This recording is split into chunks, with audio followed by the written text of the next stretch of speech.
The Book of Deuteronomy. Deuteronomy chapter 1.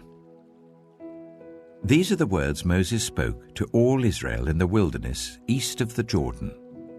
That is, in the Arabah, opposite Suph, between Paran and Tophel-Laban, Hazeroth and Dizabad. It takes 11 days to go from Horeb to Kadesh Barnea by the Mount Seir road. In the 40th year, on the first day of the 11th month, Moses proclaimed to the Israelites all that the Lord had commanded him concerning them. This was after he had defeated Sihon, king of the Amorites, who reigned at Heshbon, and at Edrei had defeated Og, king of Bashan, who reigned in Ashtaroth.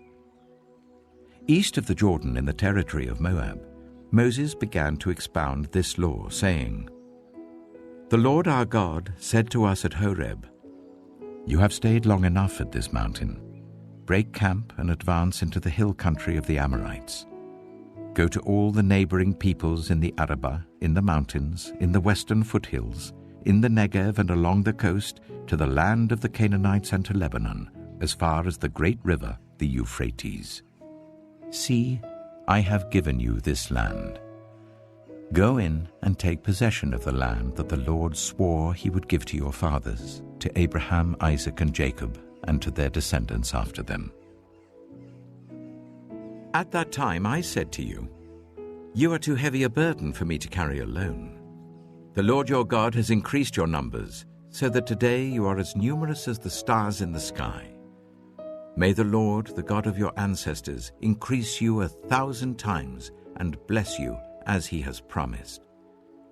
But how can I bear your problems and your burdens and your disputes all by myself? Choose some wise, understanding, and respected men from each of your tribes, and I will set them over you.' You answered me, 'What you propose to do is good.'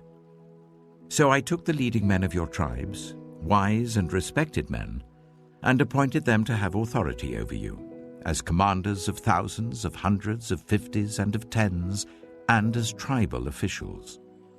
And I charged your judges at that time, 'Hear the disputes between your people and judge fairly, whether the case is between two Israelites or between an Israelite and a foreigner residing among you.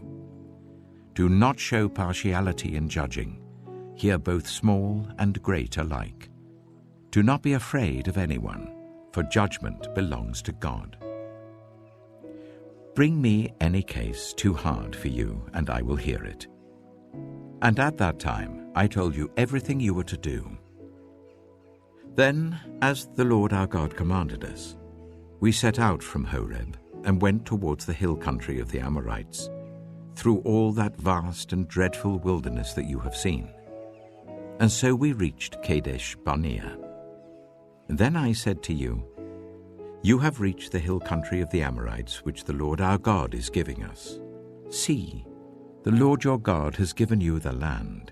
Go up and take possession of it, as the Lord, the God of your ancestors, told you. Do not be afraid. Do not be discouraged.' Then all of you came to me and said, 'Let us send men ahead to spy out the land for us and bring back a report about the route we are to take and the towns we will come to.' The idea seemed good to me. So I selected 12 of you, one man from each tribe. They left and went up into the hill country and came to the valley of Eshcol and explored it. Taking with them some of the fruit of the land, they brought it down to us and reported, 'It is a good land that the Lord our God is giving us.' But you were unwilling to go up. You rebelled against the command of the Lord your God. You grumbled in your tents and said, 'The Lord hates us, so he brought us out of Egypt to deliver us into the hands of the Amorites to destroy us. Where can we go? Our brothers have made our hearts melt in fear. They say, "The people are stronger and taller than we are. The cities are large, with walls up to the sky. We even saw the Anakites there." Then I said to you, "Do not be terrified. Do not be afraid of them. The Lord your God, who is going before you, will fight for you as he did for you in Egypt before your very eyes, and in the wilderness. There you saw how the Lord your God carried you as a father carries his son, all the way you went until you reached this place. In spite of this, you did not trust in the Lord your God, who went ahead of you on your journey, in fire by night and in a cloud by day, to search out places for you to camp and to show you the way you should go.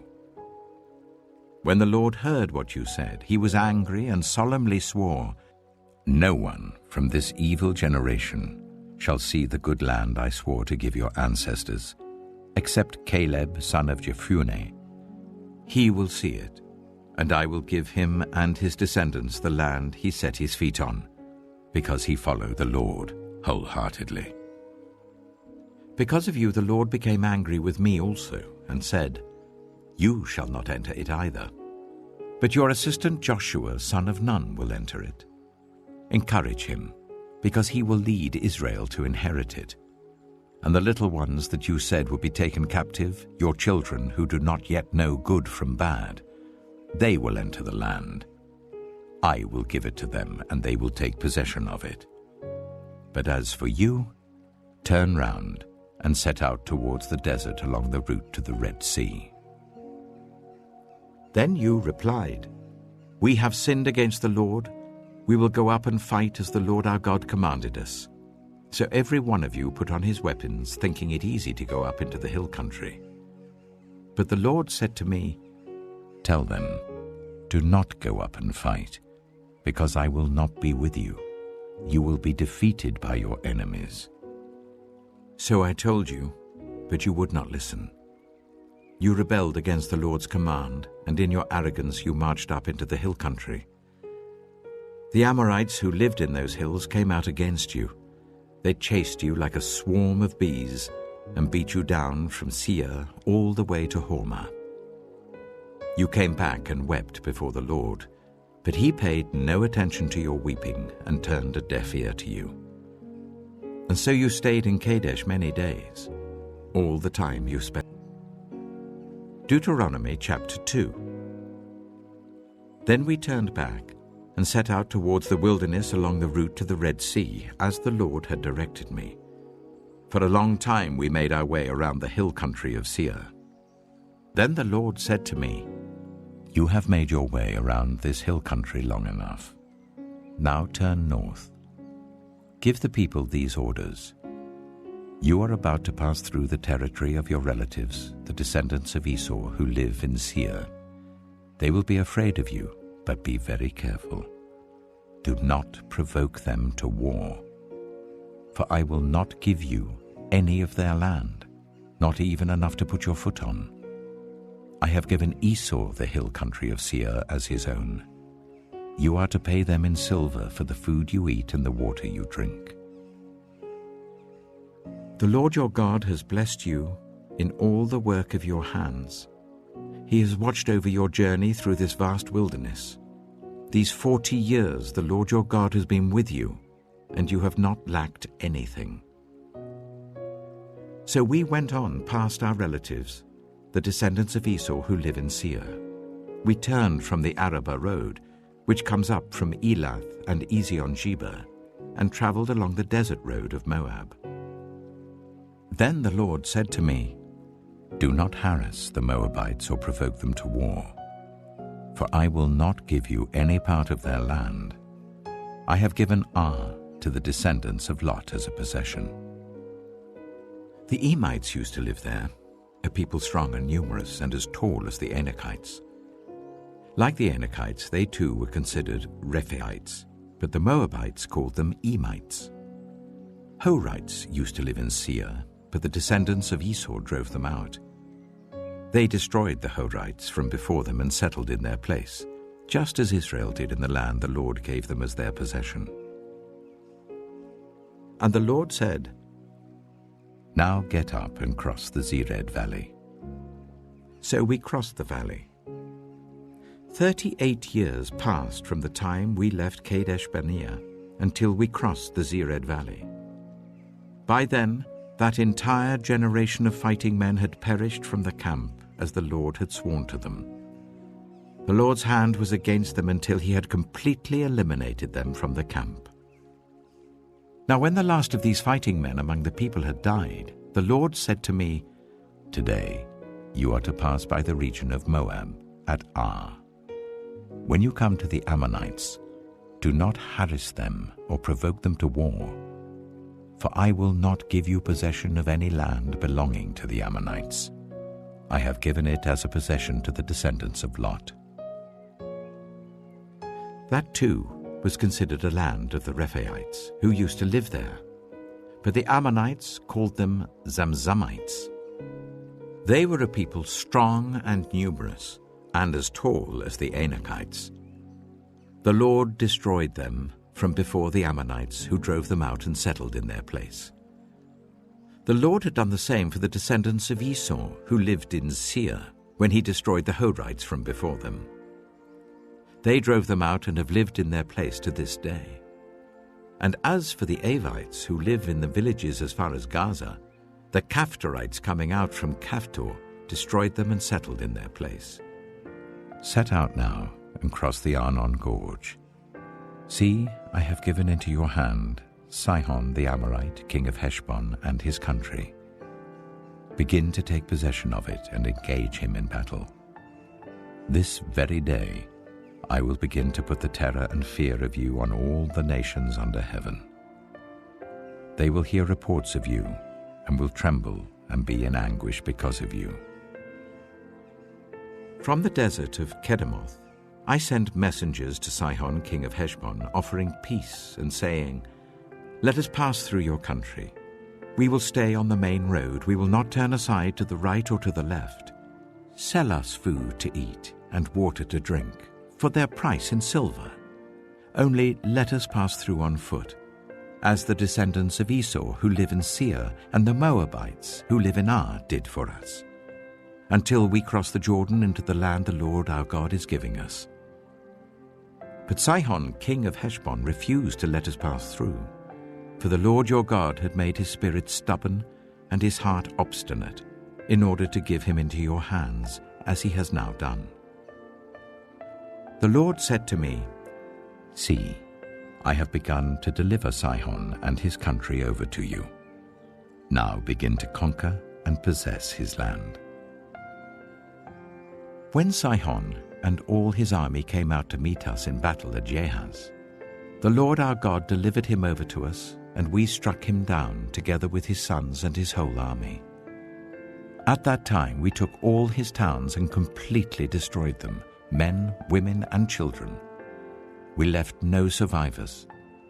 But the livestock and the plunder from the towns we had captured we carried off for ourselves. From Aroer on the rim of the Arnon Gorge, and from the town in the gorge even as far as Gilead, not one town was too strong for us. The Lord our God gave us all of them. But in accordance with the command of the Lord our God, you did not encroach on any of the land of the Amorites, neither the land along the course of the Jabbok, nor that around the towns in the hills. Deuteronomy chapter 3. Next we turned and went up along the road towards Bashan. And Og, king of Bashan, with his whole army marched out to meet us in battle at Edrei. The Lord said to me, "Do not be afraid of him, for I have delivered him into your hands, along with his whole army and his land. Do to him what you did to Sihon, king of the Amorites, who reigned in Heshbon." So the Lord our God also gave into our hands Og, king of Bashan, and all his army. We struck them down, leaving no survivors. At that time we took all his cities. There was not one of the 60 cities that we did not take from them, the whole region of Argob, Og's kingdom in Bashan. All these cities were fortified with high walls and with gates and bars, and there were also a great many unwalled villages. We completely destroyed them, as we had done with Sihon, king of Heshbon, destroying every city, men, women, and children. But all the livestock and the plunder from their cities we carried off for ourselves. So at that time we took from these 2 kings of the Amorites the territory east of the Jordan, from the Arnon Gorge as far as Mount Hermon, Hermon is called Sirion by the Sidonians. The Amorites call it Sinea. We took all the towns on the plateau and all Gilead and all Bashan as far as Salekah and Edrei, towns of Og's kingdom in Bashan. Og, king of Bashan, was the last of the Rephaites.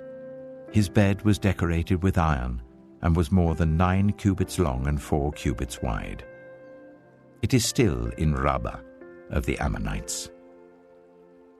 Of the land that we took over at that time, I gave the Reubenites and the Gadites the territory north of Aroer, by the Arnon Gorge, including half the hill country of Gilead, together with its towns. The rest of Gilead, and also all of Bashan, the kingdom of Og, I gave to the half-tribe of Manasseh. The whole region of Argob in Bashan used to be known as a land of the Rephaites. Jair, a descendant of Manasseh, took the whole region of Argob as far as the border of the Geshurites and the Maacathites. It was named after him, so that to this day Bashan is called Havoth Jair. And I gave Gilead to Machir. But to the Reubenites and the Gadites I gave the territory extending from Gilead down to the Arnon Gorge, the middle of the gorge being the border, and out to the river Jabbok, which is the border of the Ammonites. Its western border was the Jordan in the Arabah, from Kinnereth to the sea of the Arabah, that is, the Dead Sea, below the slopes of Pisgah. I commanded you at that time, the Lord your God has given you this land to take possession of it. But all your able-bodied men armed for battle must cross over ahead of the other Israelites. However, your wives, your children, and your livestock, I know you have much livestock, may stay in the towns I have given you, until the Lord gives rest to your fellow Israelites as he has to you. And they too have taken over the land that the Lord your God is giving them across the Jordan. After that, each of you may go back to the possession I have given you. At that time, I commanded Joshua, you have seen with your own eyes all that the Lord your God has done to these 2 kings. The Lord will do the same to all the kingdoms over there where you are going. Do not be afraid of them.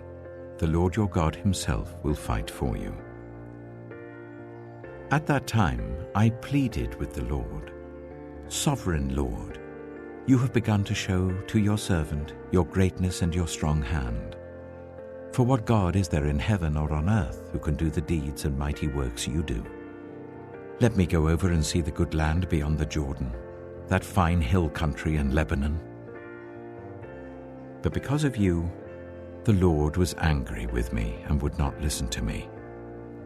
That is enough, the Lord said. Do not speak to me any more about this matter.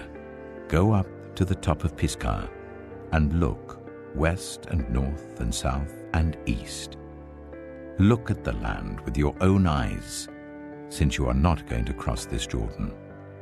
But commission Joshua and encourage and strengthen him, for he will lead this people across and will cause them to inherit the land that you will see. So we stayed in the valley near Beth Peor. Deuteronomy chapter 4.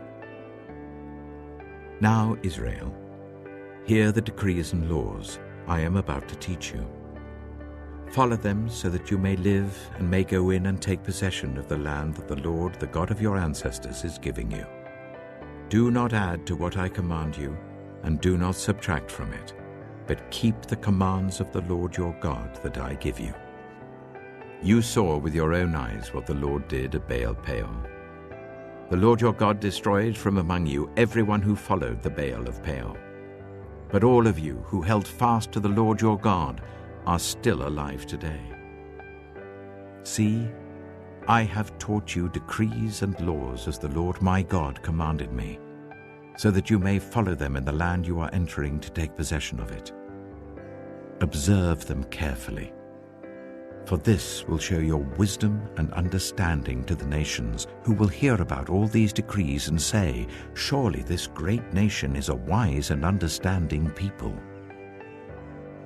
What other nation is so great as to have their gods near them, the way the Lord our God is near us, whenever we pray to him. And what other nation is so great as to have such righteous decrees and laws as this body of laws I am setting before you today? Only be careful and watch yourselves closely, so that you do not forget the things your eyes have seen, or let them fade from your heart as long as you live. Teach them to your children and to their children after them. Remember the day you stood before the Lord your God at Horeb, when he said to me, "Assemble the people before me to hear my words, so that they may learn to revere me as long as they live in the land, and may teach them to their children." You came near and stood at the foot of the mountain while it blazed with fire to the very heavens, with black clouds and deep darkness. Then the Lord spoke to you out of the fire. You heard the sounds of words, but saw no form. There was only a voice. He declared to you his covenant, the 10 Commandments, which he commanded you to follow, and then wrote them on 2 stone tablets.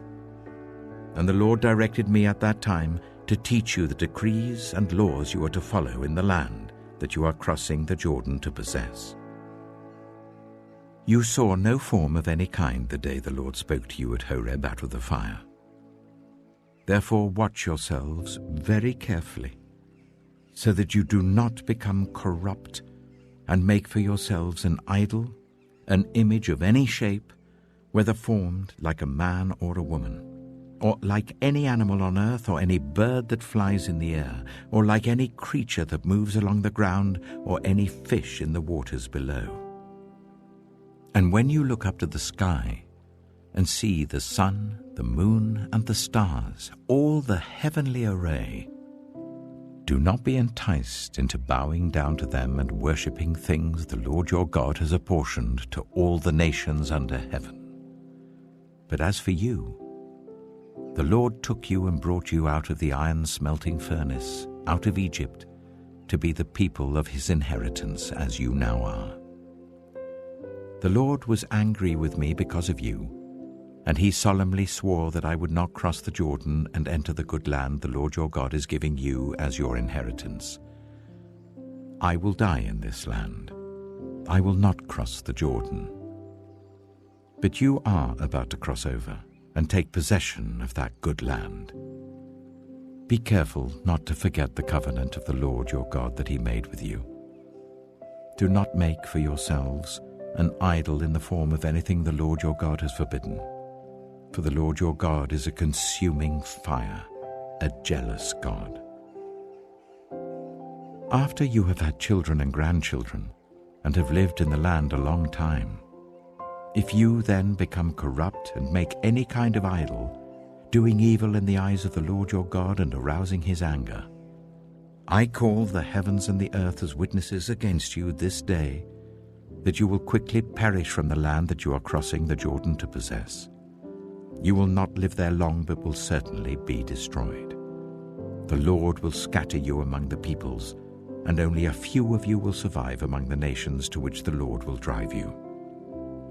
There you will worship man-made gods of wood and stone, which cannot see or hear or eat or smell. But if from there you seek the Lord your God, you will find him if you seek him with all your heart and with all your soul. When you are in distress and all these things have happened to you, then in later days you will return to the Lord your God and obey him. For the Lord your God is a merciful God.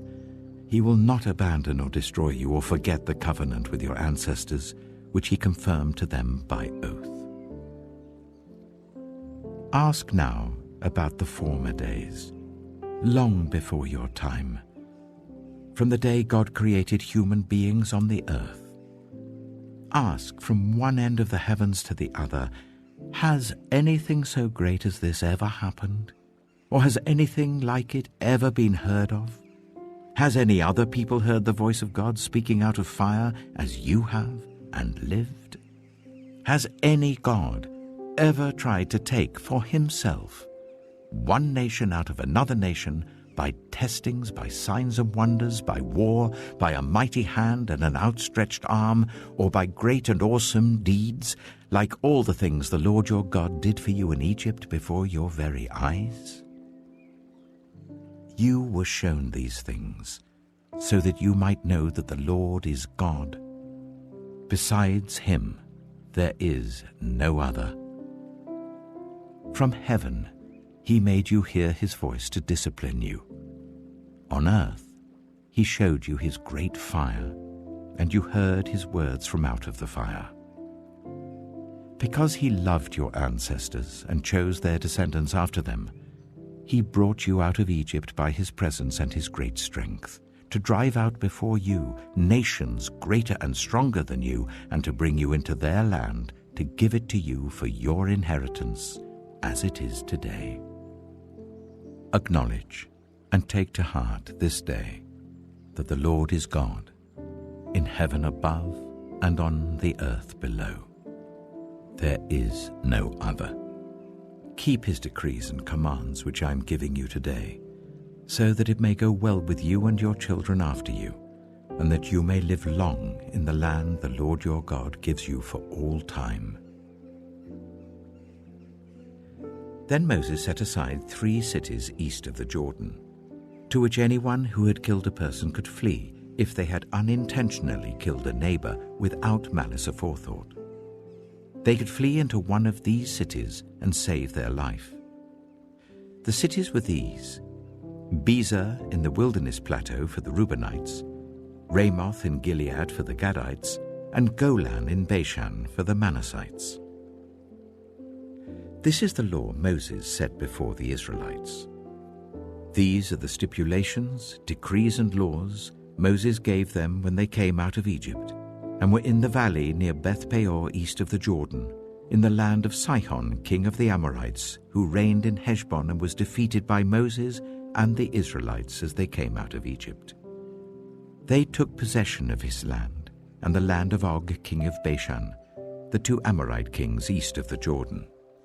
This land extended from Aroer on the rim of the Arnon Gorge to Mount Sirion, that is, Hermon, and included all the Arabah east of the Jordan as far as the Dead Sea below the slope. Deuteronomy chapter 5. Moses summoned all Israel and said, "Hear, Israel, the decrees and the laws I declare in your hearing today. Learn them and be sure to follow them. The Lord our God made a covenant with us at Horeb. It was not with our ancestors that the Lord made this covenant, but with us, with all of us who are alive here today. The Lord spoke to you face to face out of the fire on the mountain. At that time I stood between the Lord and you to declare to you the word of the Lord, because you were afraid of the fire and did not go up the mountain. And he said, I am the Lord your God, who brought you out of Egypt, out of the land of slavery. You shall have no other gods before me. You shall not make for yourself an image in the form of anything in heaven above, or on the earth beneath, or in the waters below. You shall not bow down to them, or worship them. For I, the Lord your God, am a jealous God, punishing the children for the sin of the parents to the 3rd and 4th generation of those who hate me, but showing love to 1,000 generations of those who love me and keep my commandments. You shall not misuse the name of the Lord your God, for the Lord will not hold anyone guiltless who misuses his name. Observe the Sabbath day by keeping it holy, as the Lord your God has commanded you. 6 days you shall labor and do all your work, but the 7th day is a Sabbath to the Lord your God. On it you shall not do any work, neither you, nor your son or daughter, nor your male or female servant, nor your ox, your donkey, or any of your animals, nor any foreigner residing in your towns, so that your male and female servants may rest as you do. Remember that you were slaves in Egypt, and that the Lord your God brought you out of there with a mighty hand and an outstretched arm. Therefore the Lord your God has commanded you to observe the Sabbath day. Honor your father and your mother, as the Lord your God has commanded you, so that you may live long, and that it may go well with you in the land the Lord your God is giving you. You shall not murder. You shall not commit adultery. You shall not steal. You shall not give false testimony against your neighbor. You shall not covet your neighbor's wife. You shall not set your desire on your neighbor's house or land, his male or female servant, his ox or donkey, or anything that belongs to your neighbor. These are the commandments the Lord proclaimed in a loud voice to your whole assembly there on the mountain from out of the fire, the cloud, and the deep darkness, and he added nothing more. Then he wrote them on 2 stone tablets and gave them to me. When you heard the voice out of the darkness, while the mountain was ablaze with fire, all the leaders of your tribes and your elders came to me. And you said, "The Lord our God has shown us his glory and his majesty, and we have heard his voice from the fire. Today we have seen that a person can live even if God speaks with them. But now, why should we die? This great fire will consume us, and we will die if we hear the voice of the Lord our God any longer. For what mortal has ever heard the voice of the living God speaking out of fire as we have, and survived? Go near and listen to all that the Lord our God says. Then tell us whatever the Lord our God tells you. We will listen and obey." The Lord heard you when you spoke to me, and the Lord said to me, "I have heard what this people said to you. Everything they said was good. Oh, that their hearts would be inclined to fear me and keep all my commands always, so that it might go well with them and their children forever. Go, tell them to return to their tents. But you stay here with me, so that I may give you all the commands, decrees, and laws that you are to teach them to follow in the land I am giving them to possess. So be careful to do what the Lord your God has commanded you. Do not turn aside to the right or to the left. Walk in obedience to all that the Lord your God has commanded you, so that you may live and prosper and prolong your days in the land that you will possess." Deuteronomy chapter 6. These are the commands, decrees, and laws the Lord your God directed me to teach you, to observe in the land you are crossing the Jordan to possess, so that you, your children, and their children after them may fear the Lord your God as long as you live, by keeping all his decrees and commands that I give you, and so that you may enjoy long life. Hear, Israel, and be careful to obey, so that it may go well with you, and that you may increase greatly in a land flowing with milk and honey, just as the Lord, the God of your ancestors, promised you. Hear, O Israel, the Lord our God, the Lord is one. Love the Lord your God with all your heart, and with all your soul, and with all your strength. These commandments that I give you today are to be on your hearts. Impress them on your children. Talk about them when you sit at home and when you walk along the road, when you lie down and when you get up. Tie them as symbols on your hands and bind them on your foreheads. Write them on the door frames of your houses and on your gates. When the Lord your God brings you into the land he swore to your fathers, to Abraham, Isaac, and Jacob, to give you a land with large, flourishing cities you did not build, houses filled with all kinds of good things you did not provide, wells you did not dig, and vineyards and olive groves you did not plant, Then when you eat and are satisfied, be careful that you do not forget the Lord who brought you out of Egypt, out of the land of slavery. Fear the Lord your God. Serve him only, and take your oaths in his name. Do not follow other gods, the gods of the peoples around you. For the Lord your God who is among you is a jealous God, and his anger will burn against you, and he will destroy you from the face of the land. Do not put the Lord your God to test as you did at Massah. Be sure to keep the commands of the Lord your God and the stipulations and decrees he has given you. Do what is right and good in the Lord's sight, so that it may go well with you, and you may go in and take over the good land that the Lord promised on oath to your ancestors, thrusting out all your enemies before you, as the Lord said.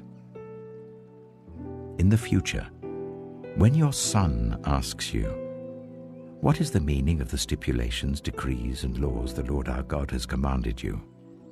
tell him, "We were slaves of Pharaoh in Egypt. But the Lord brought us out of Egypt with a mighty hand. Before our eyes the Lord sent signs and wonders, great and terrible, on Egypt and Pharaoh and his whole household. But he brought us out from there to bring us in and give us the land that he promised on oath to our ancestors. The Lord commanded us to obey all these decrees and to fear the Lord our God, so that we might always prosper and be kept alive, as is the case today. And if we are careful to obey all this law before the Lord our God, as he has commanded us, that will be our righteousness." Deuteronomy chapter 7.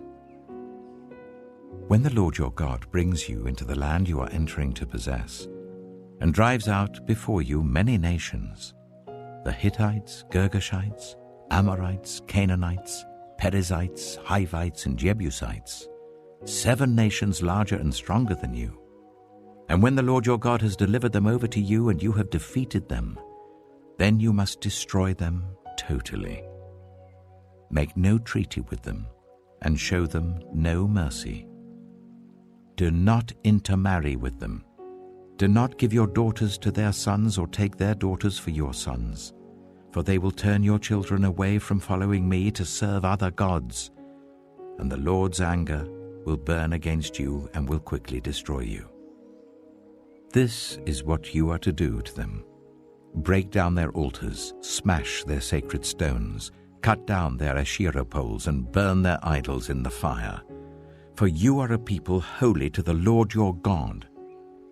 The Lord your God has chosen you out of all the peoples on the face of the earth to be his people, his treasured possession. The Lord did not set his affection on you and choose you because you were more numerous than other peoples, for you were the fewest of all peoples. But it was because the Lord loved you and kept the oath he swore to your ancestors, that he brought you out with a mighty hand and redeemed you from the land of slavery, from the power of Pharaoh, king of Egypt. Know therefore that the Lord your God is God. He is the faithful God, keeping his covenant of love to 1,000 generations of those who love him and keep his commandments. But those who hate him, he will repay to their face by destruction. He will not be slow to repay to their face those who hate him. Therefore take care to follow the commands, decrees, and laws I give you today.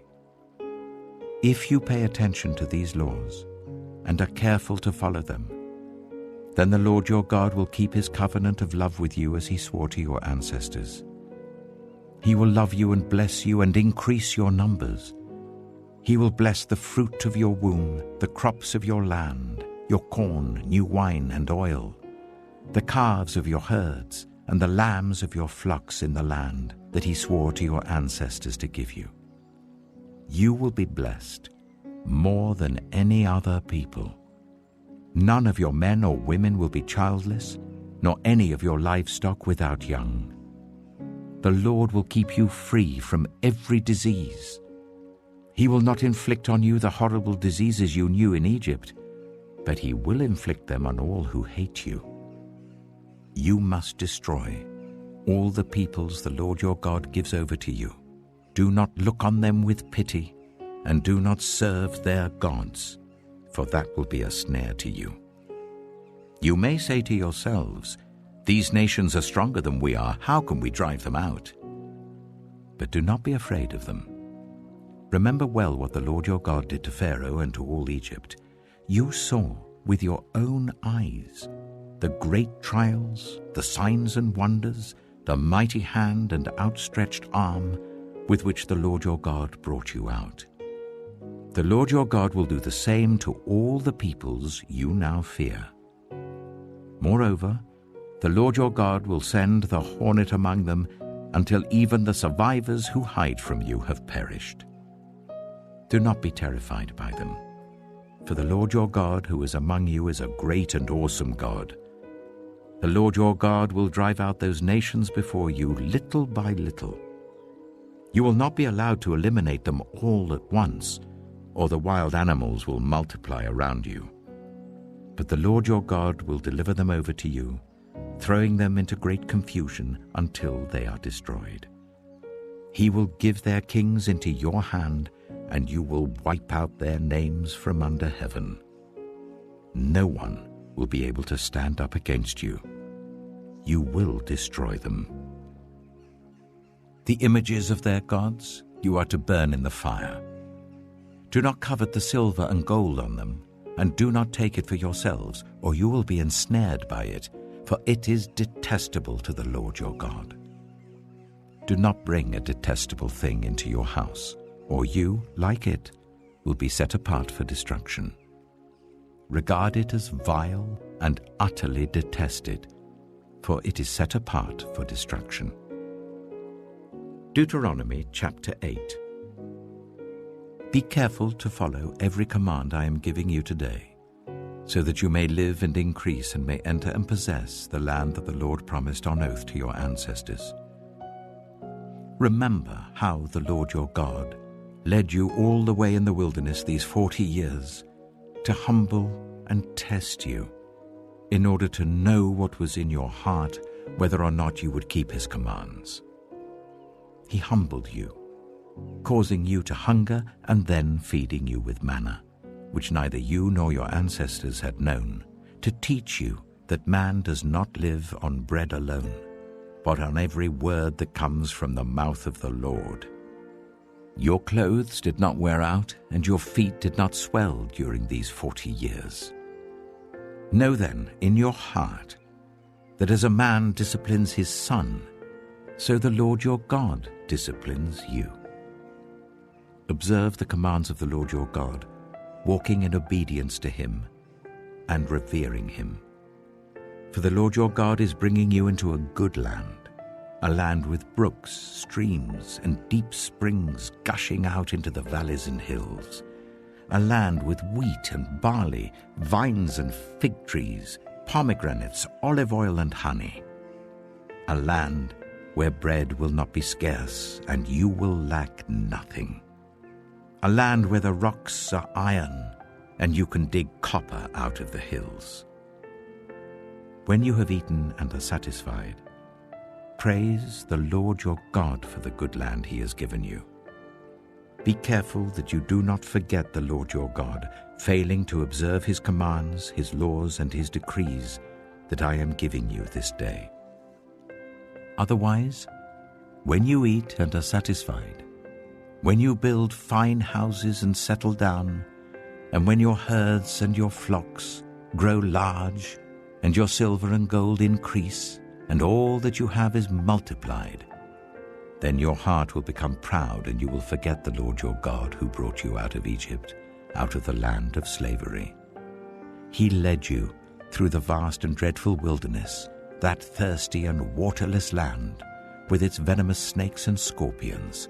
He brought you water out of hard rock. He gave you manna to eat in the wilderness, something your ancestors had never known, to humble and test you, so that in the end it might go well with you. You may say to yourself, "My power and the strength of my hands have produced this wealth for me." But remember the Lord your God, for it is He who gives you the ability to produce wealth, and so confirms His covenant, which He swore to your ancestors, as it is today. If you ever forget the Lord your God, and follow other gods and worship and bow down to them, I testify against you today that you will surely be destroyed.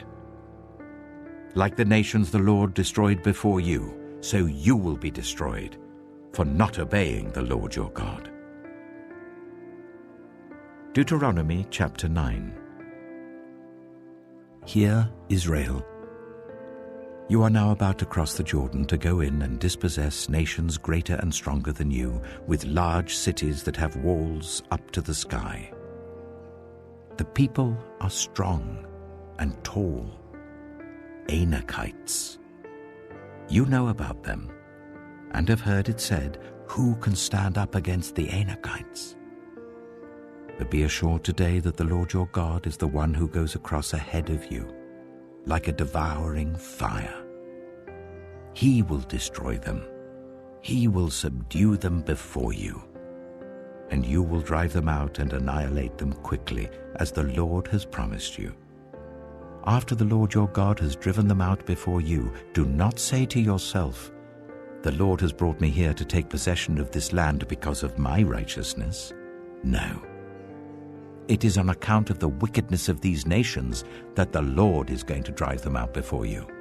It is not because of your righteousness or your integrity that you are going in to take possession of their land, but on account of the wickedness of these nations, the Lord your God will drive them out before you, to accomplish what He swore to your fathers, to Abraham, Isaac, and Jacob. Understand then that it is not because of your righteousness that the Lord your God is giving you this good land to possess, for you are a stiff-necked people. Remember this, and never forget how you aroused the anger of the Lord your God in the wilderness. From the day you left Egypt until you arrived here, you have been rebellious against the Lord. At Horeb, you aroused the Lord's wrath so that He was angry enough to destroy you. When I went up on the mountain to receive the tablets of stone, the tablets of the covenant that the Lord had made with you, I stayed on the mountain for 40 days and 40 nights. I ate no bread and drank no water. The Lord gave me 2 stone tablets inscribed by the finger of God. On them were all the commandments the Lord proclaimed to you on the mountain out of the fire on the day of the assembly. At the end of the 40 days and 40 nights, the Lord gave me the 2 stone tablets, the tablets of the covenant.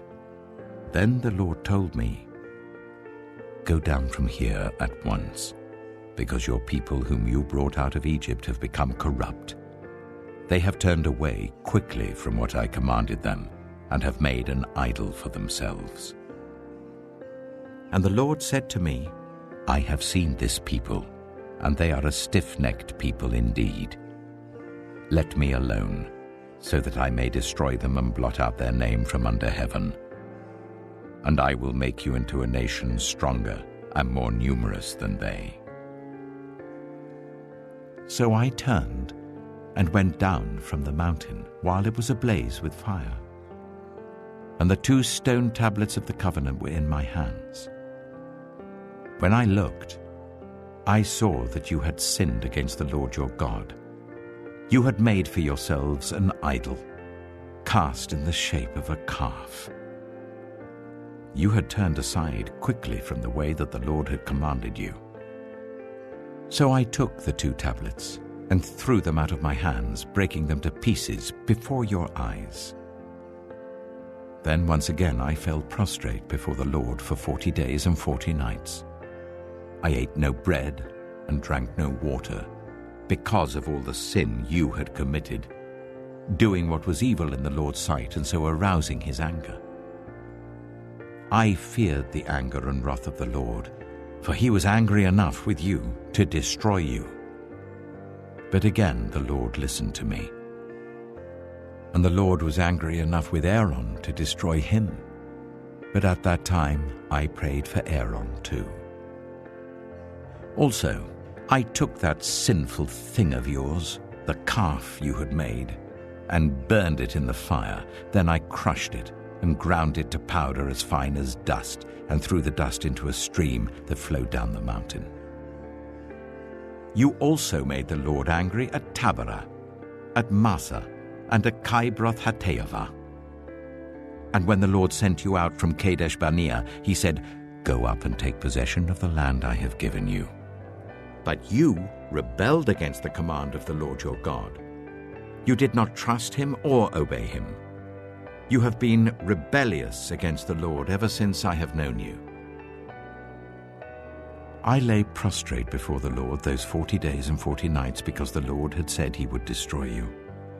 I prayed to the Lord and said, "Sovereign Lord, do not destroy your people, your own inheritance, that you redeemed by your great power and brought out of Egypt with a mighty hand. Remember your servants Abraham, Isaac, and Jacob. Overlook the stubbornness of this people, their wickedness and their sin. Otherwise, the country from which you brought us will say, 'Because the Lord was not able to take them into the land he had promised them, and because he hated them, he brought them out to put them to death in the wilderness.'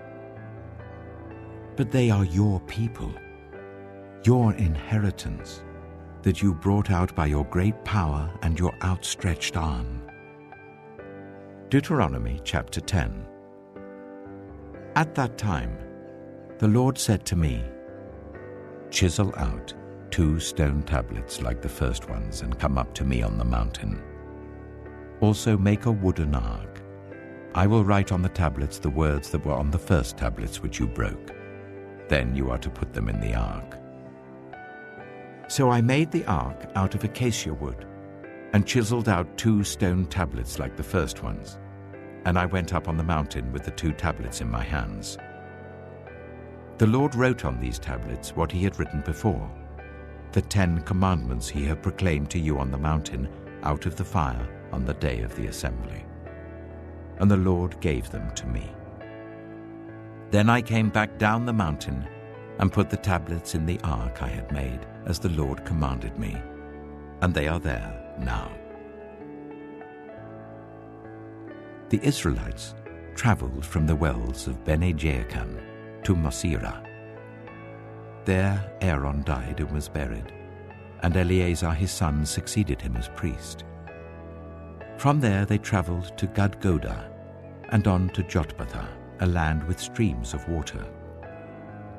At that time the Lord set apart the tribe of Levi to carry the ark of the covenant of the Lord, to stand before the Lord to minister and to pronounce blessings in his name, as they still do today. That is why the Levites have no share or inheritance among their fellow Israelites. The Lord is their inheritance, as the Lord your God told them. Now I had stayed on the mountain for 40 days and 40 nights, as I did the first time, and the Lord listened to me at this time also. It was not his will to destroy you. Go, the Lord said to me, and lead the people on their way, so that they may enter and possess the land that I swore to their ancestors to give them. And now, Israel, what does the Lord your God ask of you but to fear the Lord your God, to walk in obedience to him, to love him, to serve the Lord your God with all your heart and with all your soul, and to observe the Lord's commands and decrees that I am giving you today for your own good. To the Lord your God belong the heavens, even the highest heavens, the earth and everything in it. Yet the Lord set his affection on your ancestors and loved them, and he chose you, their descendants, above all the nations. As it is today, circumcise your hearts, therefore, and do not be stiff-necked any longer. For the Lord your God is God of gods and Lord of lords, the great God, mighty and awesome, who shows no partiality and accepts no bribes. He defends the cause of the fatherless and the widow, and loves the foreigner residing among you, giving them food and clothing. And you are to love those who are foreigners, for you yourselves were foreigners in Egypt. Fear the Lord your God and serve him.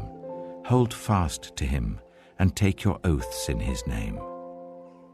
He is your praise. He is your God, who performed for you those great and awesome wonders you saw with your own eyes. Your ancestors, who went down into Egypt, were 70 in all. And now the Lord your God has made you as numerous as the stars in the sky. Deuteronomy chapter 11. Love the Lord your God and keep his requirements, his decrees, his laws, and his commands always. Remember today that your children were not the ones who saw and experienced the discipline of the Lord your God, his majesty, his mighty hand, his outstretched arm, the signs he performed and the things he did in the heart of Egypt, both to Pharaoh king of Egypt and to his whole country. What he did to the Egyptian army, to its horses and chariots, how he overwhelmed them with the waters of the Red Sea as they were pursuing you, and how the Lord brought lasting ruin on them. It was not your children who saw what he did for you in the wilderness until you arrived at this place. And what he did to Dathan and Abiram, sons of Eliab the Reubenite, when the earth opened its mouth right in the middle of all Israel and swallowed them up with their households, their tents, and every living thing that belonged to them. But it was your own eyes that saw all these great things the Lord has done. Observe, therefore, all the commands I am giving you today, so that you may have the strength to go in and take over the land you are crossing the Jordan to possess, and so that you may live long in the land that the Lord swore to your ancestors to give them and their descendants, a land flowing with milk and honey. The land you are entering to take over is not like the land of Egypt from which you have come, where you planted your seed and irrigated it by foot, as in a vegetable garden. But the land you are crossing the Jordan to take possession of is a land of mountains and valleys that drinks rain from heaven. It is a land the Lord your God cares for. The eyes of the Lord your God are continually on it from the beginning of the year to its end. So if you faithfully obey the commands I am giving you today, to love the Lord your God and to serve him with all your heart and with all your soul, then I will send rain on your land in its season, both autumn and spring rains, so that you may gather in your corn, new wine, and olive oil. I will provide grass in the fields for your cattle, and you will eat and be satisfied. Be careful, or you will be enticed to turn away and worship other gods and bow down to them. Then the Lord's anger will burn against you, and he will shut up the heavens so that it will not rain, and the ground will yield no produce, and you will soon perish from the good land the Lord is giving you. Fix these words of mine in your hearts and minds. Tie them as symbols on your hands and bind them on your foreheads. Teach them to your children, talking about them when you sit at home and when you walk along the road, when you lie down and when you get up. Write them on the door frames of your houses and on your gates, so that your days and the days of your children may be many in the land that the Lord swore to give your ancestors, as many as the days that the heavens are above the earth. If you carefully observe all these commands I am giving you to follow, to love the Lord your God, to walk in obedience to him and to hold fast to him, then the Lord will drive out all these nations before you, and you will dispossess nations larger and stronger than you. Every place where you set your foot will be yours. Your territory will extend from the desert to Lebanon, and from the river Euphrates to the Mediterranean Sea. No one will be able to stand against you. The Lord your God, as he promised you, will put the terror and fear of you on the whole land wherever you go. See, I am setting before you today a blessing and a curse. The blessing if you obey the commands of the Lord your God that I'm giving you today. The curse, if you disobey the commands of the Lord your God, and turn from the way that I command you today by following other gods, which you have not known. When the Lord your God has brought you into the land you are entering to possess, you are to proclaim on Mount Gerizim the blessings, and on Mount Ebal the curses. As you know, these mountains are across the Jordan, westward towards the setting sun, near the great trees of Moreh, in the territory of those Canaanites living in the Arabah, in the vicinity of Gilgal. You are about to cross the Jordan to enter and take possession of the land the Lord your God is giving you. When you have taken it over and are living there, be sure that you obey all the decrees and laws I am setting before you today. Deuteronomy chapter 12. These are the decrees and laws you must be careful to follow in the land that the Lord, the God of your ancestors, has given you to possess, as long as you live in the land.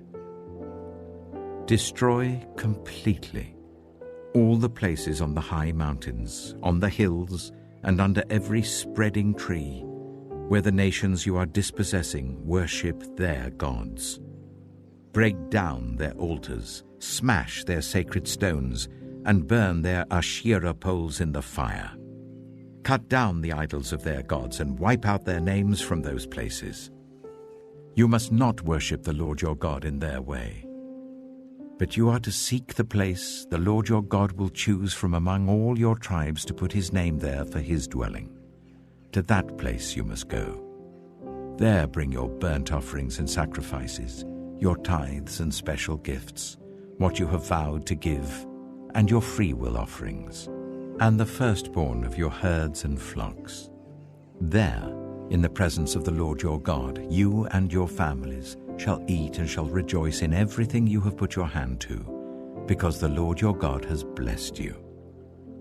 You are not to do, as we do here today, everyone doing as they see fit, since you have not yet reached the resting place and the inheritance the Lord your God is giving you.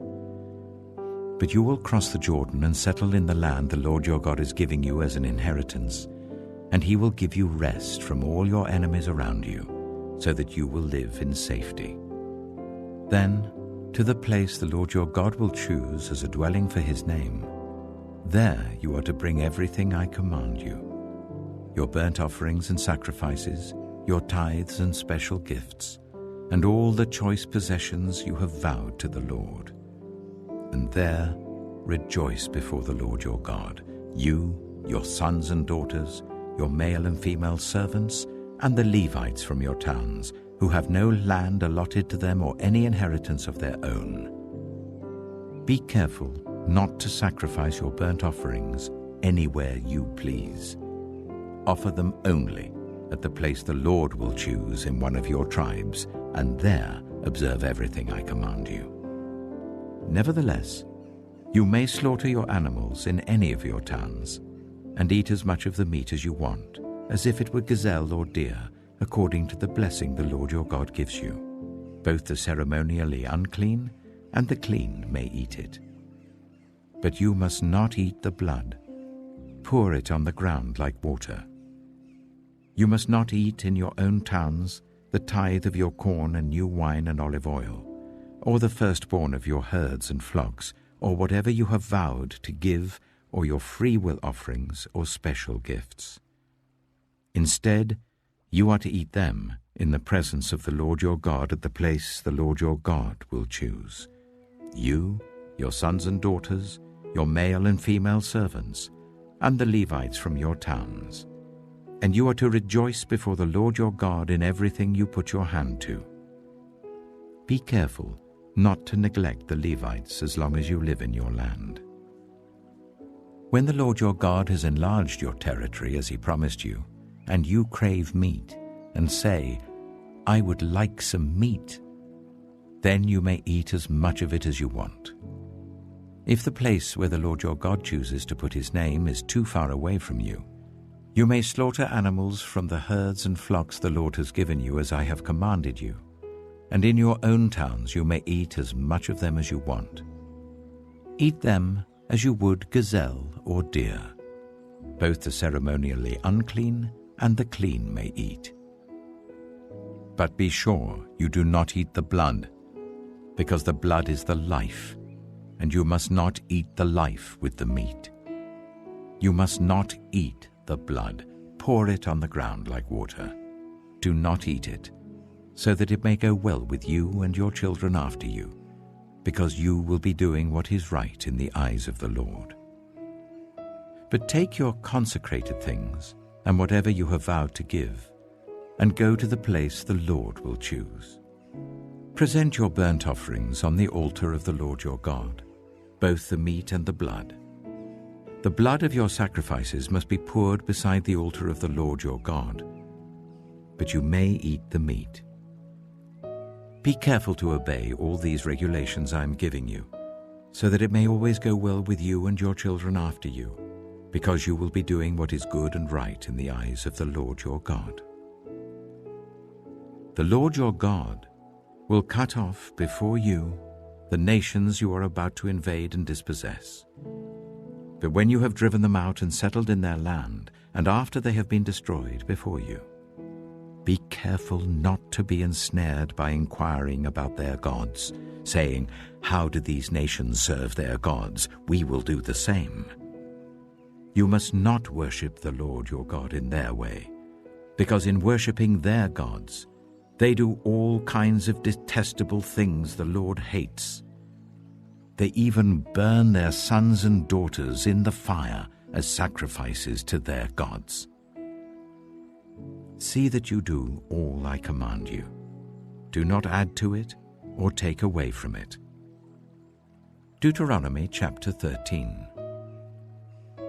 If a prophet, or one who foretells by dreams, appears among you and announces to you a sign or wonder, and if the sign or wonder spoken of takes place, and the prophet says, "Let us follow other gods, gods you have not known, and let us worship them," you must not listen to the words of that prophet or dreamer.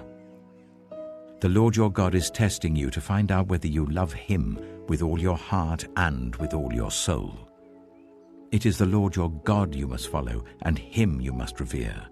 Keep His commands and obey Him, serve Him and hold fast to Him. That prophet or dreamer must be put to death for inciting rebellion against the Lord your God, who brought you out of Egypt and redeemed you from the land of slavery. That prophet or dreamer tried to turn you from the way the Lord your God commanded you to follow. You must purge the evil from among you.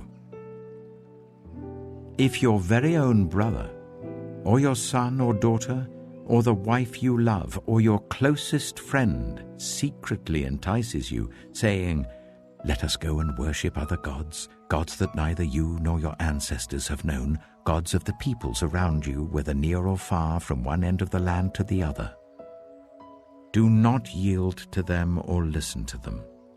Show them no pity. Do not spare them or shield them. You must certainly put them to death. Your hand must be the first in putting them to death, and then the hands of all the people. Stone them to death, because they tried to turn you away from the Lord your God, who brought you out of Egypt, out of the land of slavery.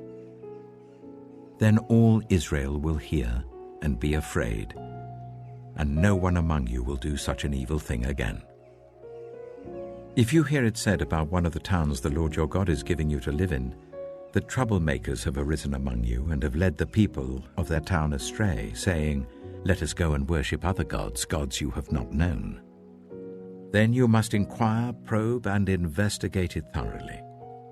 And if it is true, and it has been proved that this detestable thing has been done among you, you must certainly put to the sword all who live in that town. You must destroy it completely, both its people and its livestock.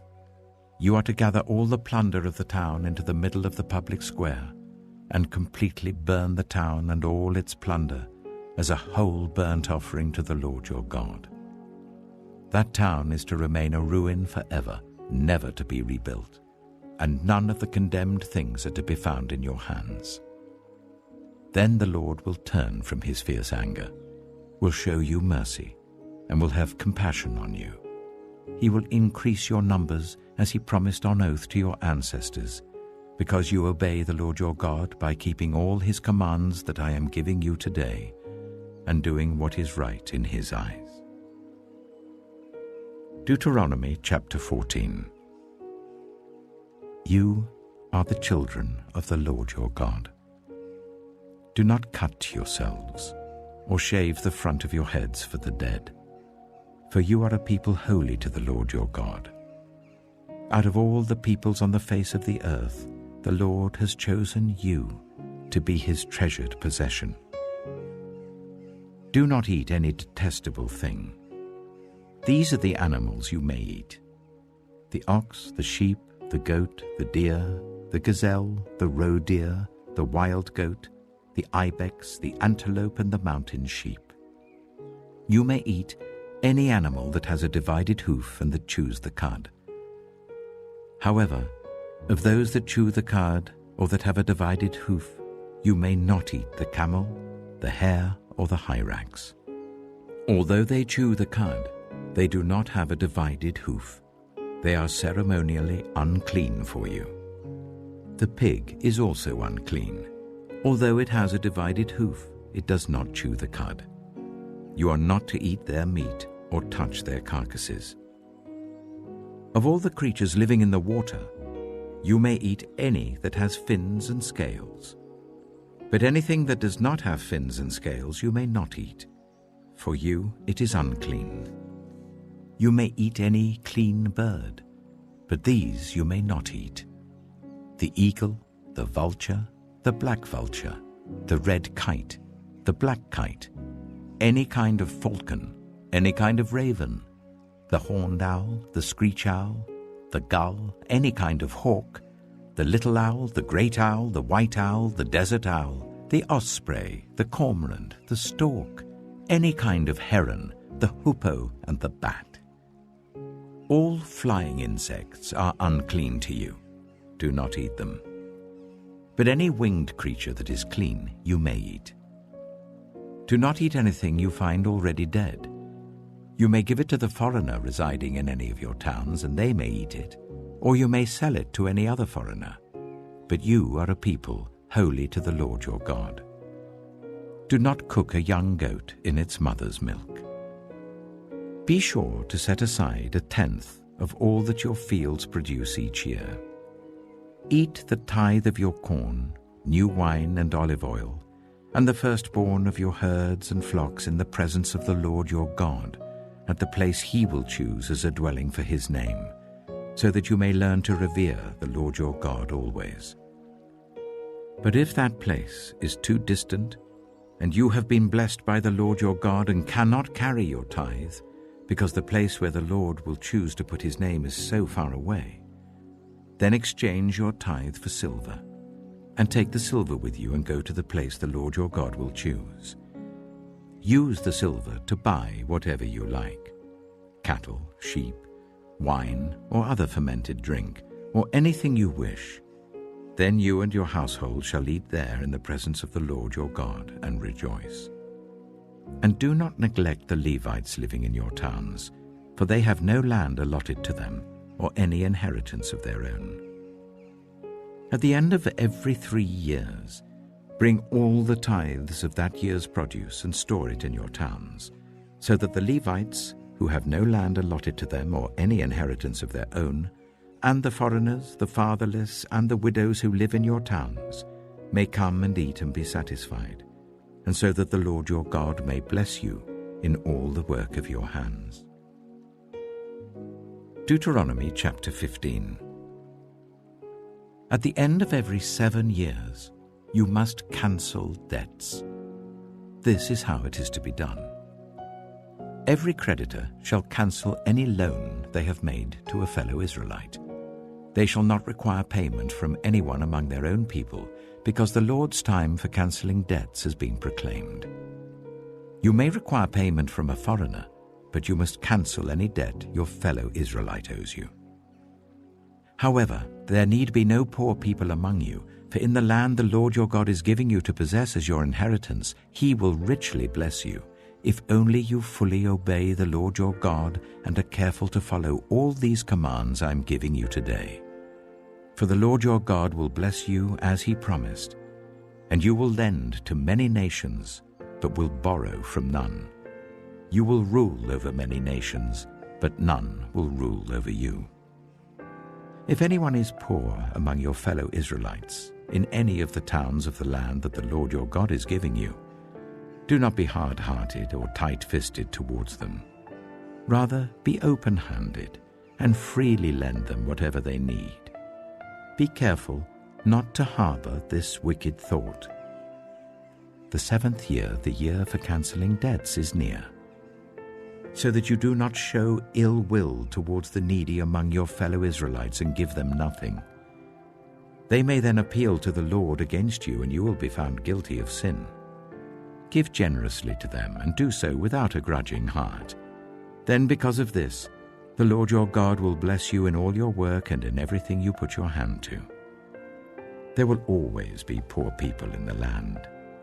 Therefore I command you to be open-handed towards your fellow Israelites, who are poor and needy in your land. If any of your people, Hebrew men or women, sell themselves to you and serve you for 6 years, in the 7th year you must let them go free. And when you release them, do not send them away empty-handed.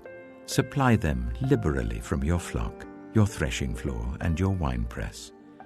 Give to them as the Lord your God has blessed you. Remember that you were slaves in Egypt, and the Lord your God redeemed you.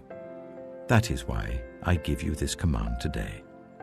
But if your servant says to you, I do not want to leave you, because he loves you and your family and is well off with you, then take an awl and push it through his earlobe into the door, and he will become your servant for life. Do the same for your female servant.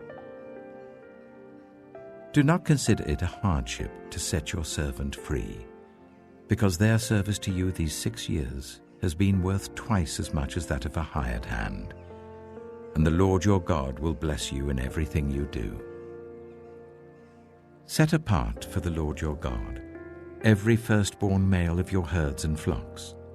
Do not put the firstborn of your oxen to work, and do not shear the firstborn of your sheep.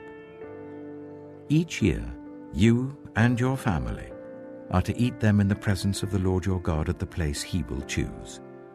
If an animal has a defect, is lame or blind, or has any serious flaw, you must not sacrifice it to the Lord your God. You are to eat it in your own towns. Both the ceremonially unclean and the clean may eat it, as if it were gazelle or deer. But you must not eat the blood. Pour it on the ground like water. Deuteronomy chapter 16. Observe the month of Aviv, and celebrate the Passover of the Lord your God, because in the month of Aviv he brought you out of Egypt by night. Sacrifice as the Passover to the Lord your God an animal from your flock or herd at the place the Lord will choose as a dwelling for his name. Do not eat it with bread made with yeast, but for 7 days eat unleavened bread, the bread of affliction, because you left Egypt in haste, so that all the days of your life you may remember the time of your departure from Egypt. Let no yeast be found in your possession in all your land for 7 days. Do not let any of the meat you sacrifice on the evening of the first day remain until morning. You must not sacrifice the Passover in any town the Lord your God gives you, except in the place he will choose as a dwelling for his name. There you must sacrifice the Passover in the evening when the sun goes down, on the anniversary of your departure from Egypt. Roast it and eat it at the place the Lord your God will choose. Then in the morning return to your tents. For 6 days eat unleavened bread, and on the 7th day hold an assembly to the Lord your God, and do no work. Count 7 weeks from the time you begin to put the sickle to the standing corn. Then celebrate the Festival of Weeks, to the Lord your God by giving a free will offering in proportion to the blessings the Lord your God has given you. And rejoice before the Lord your God at the place he will choose as a dwelling for his name. You, your sons and daughters, your male and female servants, the Levites in your towns, and the foreigners, the fatherless and the widows living among you. Remember that you were slaves in Egypt, and follow carefully these decrees. Celebrate the festival of tabernacles for 7 days after you have gathered the produce of your threshing floor and your winepress. Be joyful at your festival, you, your sons and daughters, your male and female servants, and the Levites, the foreigners, the fatherless and the widows who live in your towns. For 7 days celebrate the festival to the Lord your God at the place the Lord will choose. For the Lord your God will bless you in all your harvest and in all the work of your hands, and your joy will be complete. 3 times a year, all your men must appear before the Lord your God at the place he will choose, at the festival of unleavened bread, the festival of weeks, and the festival of tabernacles. No one should appear before the Lord empty-handed. Each of you must bring a gift in proportion to the way the Lord your God has blessed you. Appoint judges and officials for each of your tribes in every town the Lord your God is giving you, and they shall judge the people fairly. Do not pervert justice or show partiality. Do not accept a bribe, for a bribe blinds the eyes of the wise and twists the words of the innocent. Follow justice and justice alone, so that you may live and possess the land the Lord your God is giving you. Do not set up any wooden Asherah pole beside the altar you build to the Lord your God, and do not erect a sacred stone, for these the Lord your God hates. Deuteronomy chapter 17. Do not sacrifice to the Lord your God an ox or a sheep that has any defect or flaw in it, for that would be detestable to him. If a man or woman living among you in one of the towns the Lord gives you is found doing evil in the eyes of the Lord your God, in violation of his covenant, and contrary to my command, has worshipped other gods, bowing down to them, or to the sun, or the moon, or the stars in the sky, and this has been brought to your attention, then you must investigate it thoroughly. If it is true, and it has been proved that this detestable thing has been done in Israel, take the man or woman who has done this evil deed to your city gate and stone that person to death. On the testimony of 2 or 3 witnesses, a person is to be put to death, but no one is to be put to death on the testimony of only 1 witness. The hands of the witnesses must be the first in putting that person to death, and then the hands of all the people. You must purge the evil from among you. If cases come before your courts that are too difficult for you to judge, whether bloodshed, lawsuits, or assaults, take them to the place the Lord your God will choose. Go to the Levitical priests and to the judge who is in office at that time. Inquire of them, and they will give you the verdict. You must act according to the decisions they give you at the place the Lord will choose. Be careful to do everything they instruct you to do. Act according to whatever they teach you and the decisions they give you. Do not turn aside from what they tell you to the right or to the left. Anyone who shows contempt for the judge or for the priest who stands ministering there to the Lord your God is to be put to death. You must purge the evil from Israel. All the people will hear and be afraid and will not be contemptuous again. When you enter the land the Lord your God is giving you, and have taken possession of it and settled in it, and you say, "Let us set a king over us like all the nations around us," be sure to appoint over you a king the Lord your God chooses. He must be from among your fellow Israelites.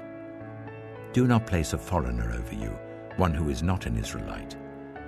The king, moreover, must not acquire great numbers of horses for himself, or make the people return to Egypt to get more of them. For the Lord has told you, you are not to go back that way again. He must not take many wives, or his heart will be led astray. He must not accumulate large amounts of silver and gold. When he takes the throne of his kingdom, he is to write for himself on a scroll a copy of this law, taken from that of the Levitical priests. It is to be with him, and he is to read it all the days of his life, so that he may learn to revere the Lord his God and follow carefully all the words of this law and these decrees, and not consider himself better than his fellow Israelites, and turn from the law to the right or to the left. Then he and his descendants will reign a long time over his kingdom in Israel. Deuteronomy chapter 18.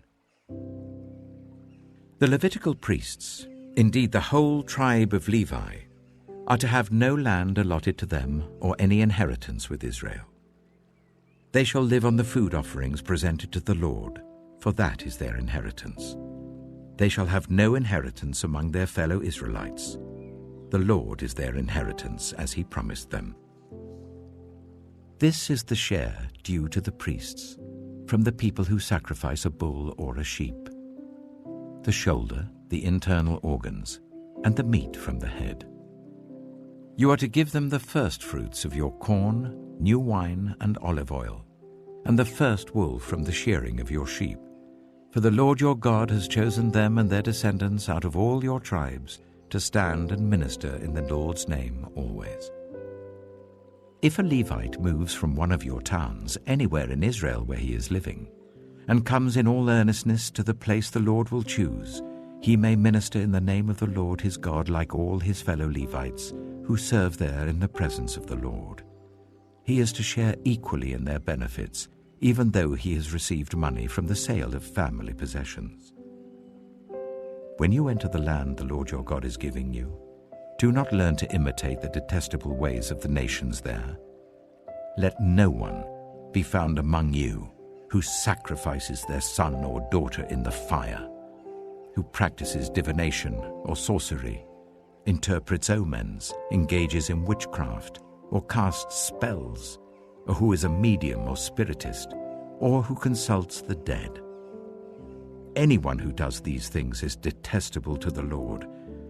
Because of these same detestable practices, the Lord your God will drive out those nations before you. You must be blameless before the Lord your God. The nations you will dispossess listen to those who practice sorcery or divination.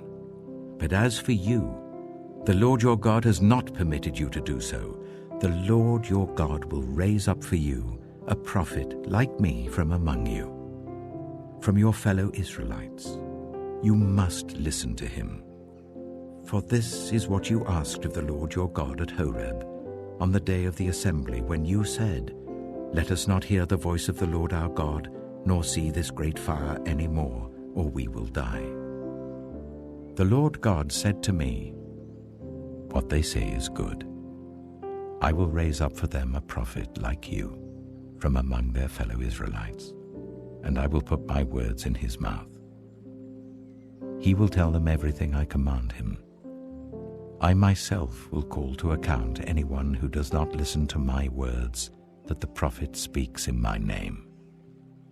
But a prophet who presumes to speak in my name anything I have not commanded, or a prophet who speaks in the name of other gods, is to be put to death." You may say to yourselves, "How can we know when a message has not been spoken by the Lord? If what a prophet proclaims in the name of the Lord does not take place or come true, that is a message the Lord has not spoken. That prophet has spoken presumptuously, so do not be alarmed." Deuteronomy chapter 19. When the Lord your God has destroyed the nations whose land he is giving you, and when you have driven them out and settled in their towns and houses, then set aside for yourselves 3 cities in the land the Lord your God is giving you to possess. Determine the distances involved, and divide into 3 parts the land the Lord your God is giving you as an inheritance, so that a person who kills someone may flee for refuge to one of these cities. This is the rule concerning anyone who kills a person and flees there for safety, anyone who kills a neighbor unintentionally, without malice aforethought. For instance, a man may go into the forest with his neighbor to cut wood, and as he swings his axe to fell a tree, the head may fly off and hit his neighbor and kill him. That man may flee to one of these cities and save his life. Otherwise, the avenger of blood might pursue him in a rage, overtake him if the distance is too great, and kill him even though he is not deserving of death, since he did it to his neighbor without malice aforethought. This is why I command you to set aside for yourselves 3 cities. If the Lord your God enlarges your territory, as he promised on oath to your ancestors, and gives you the whole land he promised them, because you carefully follow all these laws I command you today, to love the Lord your God and to walk always in obedience to him, then you are to set aside 3 more cities. Do this so that innocent blood will not be shed in your land, which the Lord your God is giving you as your inheritance, and so that you will not be guilty of bloodshed. But if, out of hate, someone lies in wait, assaults and kills a neighbor, and then flees to one of these cities, the killer shall be sent for by one of the town elders, be brought back from the city, and be handed over to the avenger of blood to die. Show no pity. You must purge from Israel the guilt of shedding innocent blood, so that it may go well with you. Do not move your neighbor's boundary stones set up by your predecessors in the inheritance you receive in the land the Lord your God is giving you to possess. One witness is not enough to convict anyone accused of any crime or offense they may have committed. A matter must be established by the testimony of 2 or 3 witnesses. If a malicious witness takes the stand to accuse someone of a crime, the 2 people involved in the dispute must stand in the presence of the Lord before the priests and the judges who are in office at the time. The judges must make a thorough investigation, and if the witness proves to be a liar, giving false testimony against a fellow Israelite, then do to the false witness as that witness intended to do to the other party. You must purge the evil from among you. The rest of the people will hear of this and be afraid, and never again will such an evil thing be done among you. Show no pity. Life for life, eye for eye, tooth for tooth, hand for hand, foot for foot. Deuteronomy chapter 20. When you go to war against your enemies, and see horses and chariots, and an army greater than yours, do not be afraid of them, because the Lord your God who brought you up out of Egypt will be with you. When you are about to go into battle, the priest shall come forward and address the army. He shall say, "Hear, Israel, today you are going into battle against your enemies. Do not be faint-hearted or afraid. Do not panic or be terrified by them. For the Lord your God is the one who goes with you to fight for you against your enemies, to give you victory." The officers shall say to the army, "Has anyone built a new house and not yet begun to live in it? Let him go home, or he may die in battle and someone else may begin to live in it. Has anyone planted a vineyard and not begun to enjoy it? Let him go home, or he may die in battle and someone else enjoy it. Has anyone become pledged to a woman and not married her? Let him go home, or he may die in battle and someone else marry her." Then the officers shall add, "Is anyone afraid or faint-hearted? Let him go home, so that his fellow soldiers will not become disheartened too." When the officers have finished speaking to the army, they shall appoint commanders over it. When you march up to attack a city, make its people an offer of peace. If they accept and open their gates, all the people in it shall be subject to forced labor and shall work for you. If they refuse to make peace and they engage you in battle, lay siege to that city. When the Lord your God delivers it into your hand, put to the sword all the men in it. As for the women, the children, the livestock, and everything else in the city, you may take these as plunder for yourselves, and you may use the plunder the Lord your God gives you from your enemies. This is how you are to treat all the cities that are at a distance from you and do not belong to the nations nearby. However, in the cities of the nations the Lord your God is giving you as an inheritance, do not leave alive anything that breathes. Completely destroy them. The Hittites, Amorites, Canaanites, Perizzites, Hivites, and Jebusites, as the Lord your God has commanded you. Otherwise they will teach you to follow all the detestable things they do in worshipping their gods, and you will sin against the Lord your God. When you lay siege to a city for a long time, fighting against it to capture it, do not destroy its trees by putting an axe to them, because you can eat their fruit. Do not cut them down. Are the trees people that you should besiege them? However, you may cut down trees that you know are not fruit trees, and use them to build siege works until the city at war with you falls. Deuteronomy chapter 21.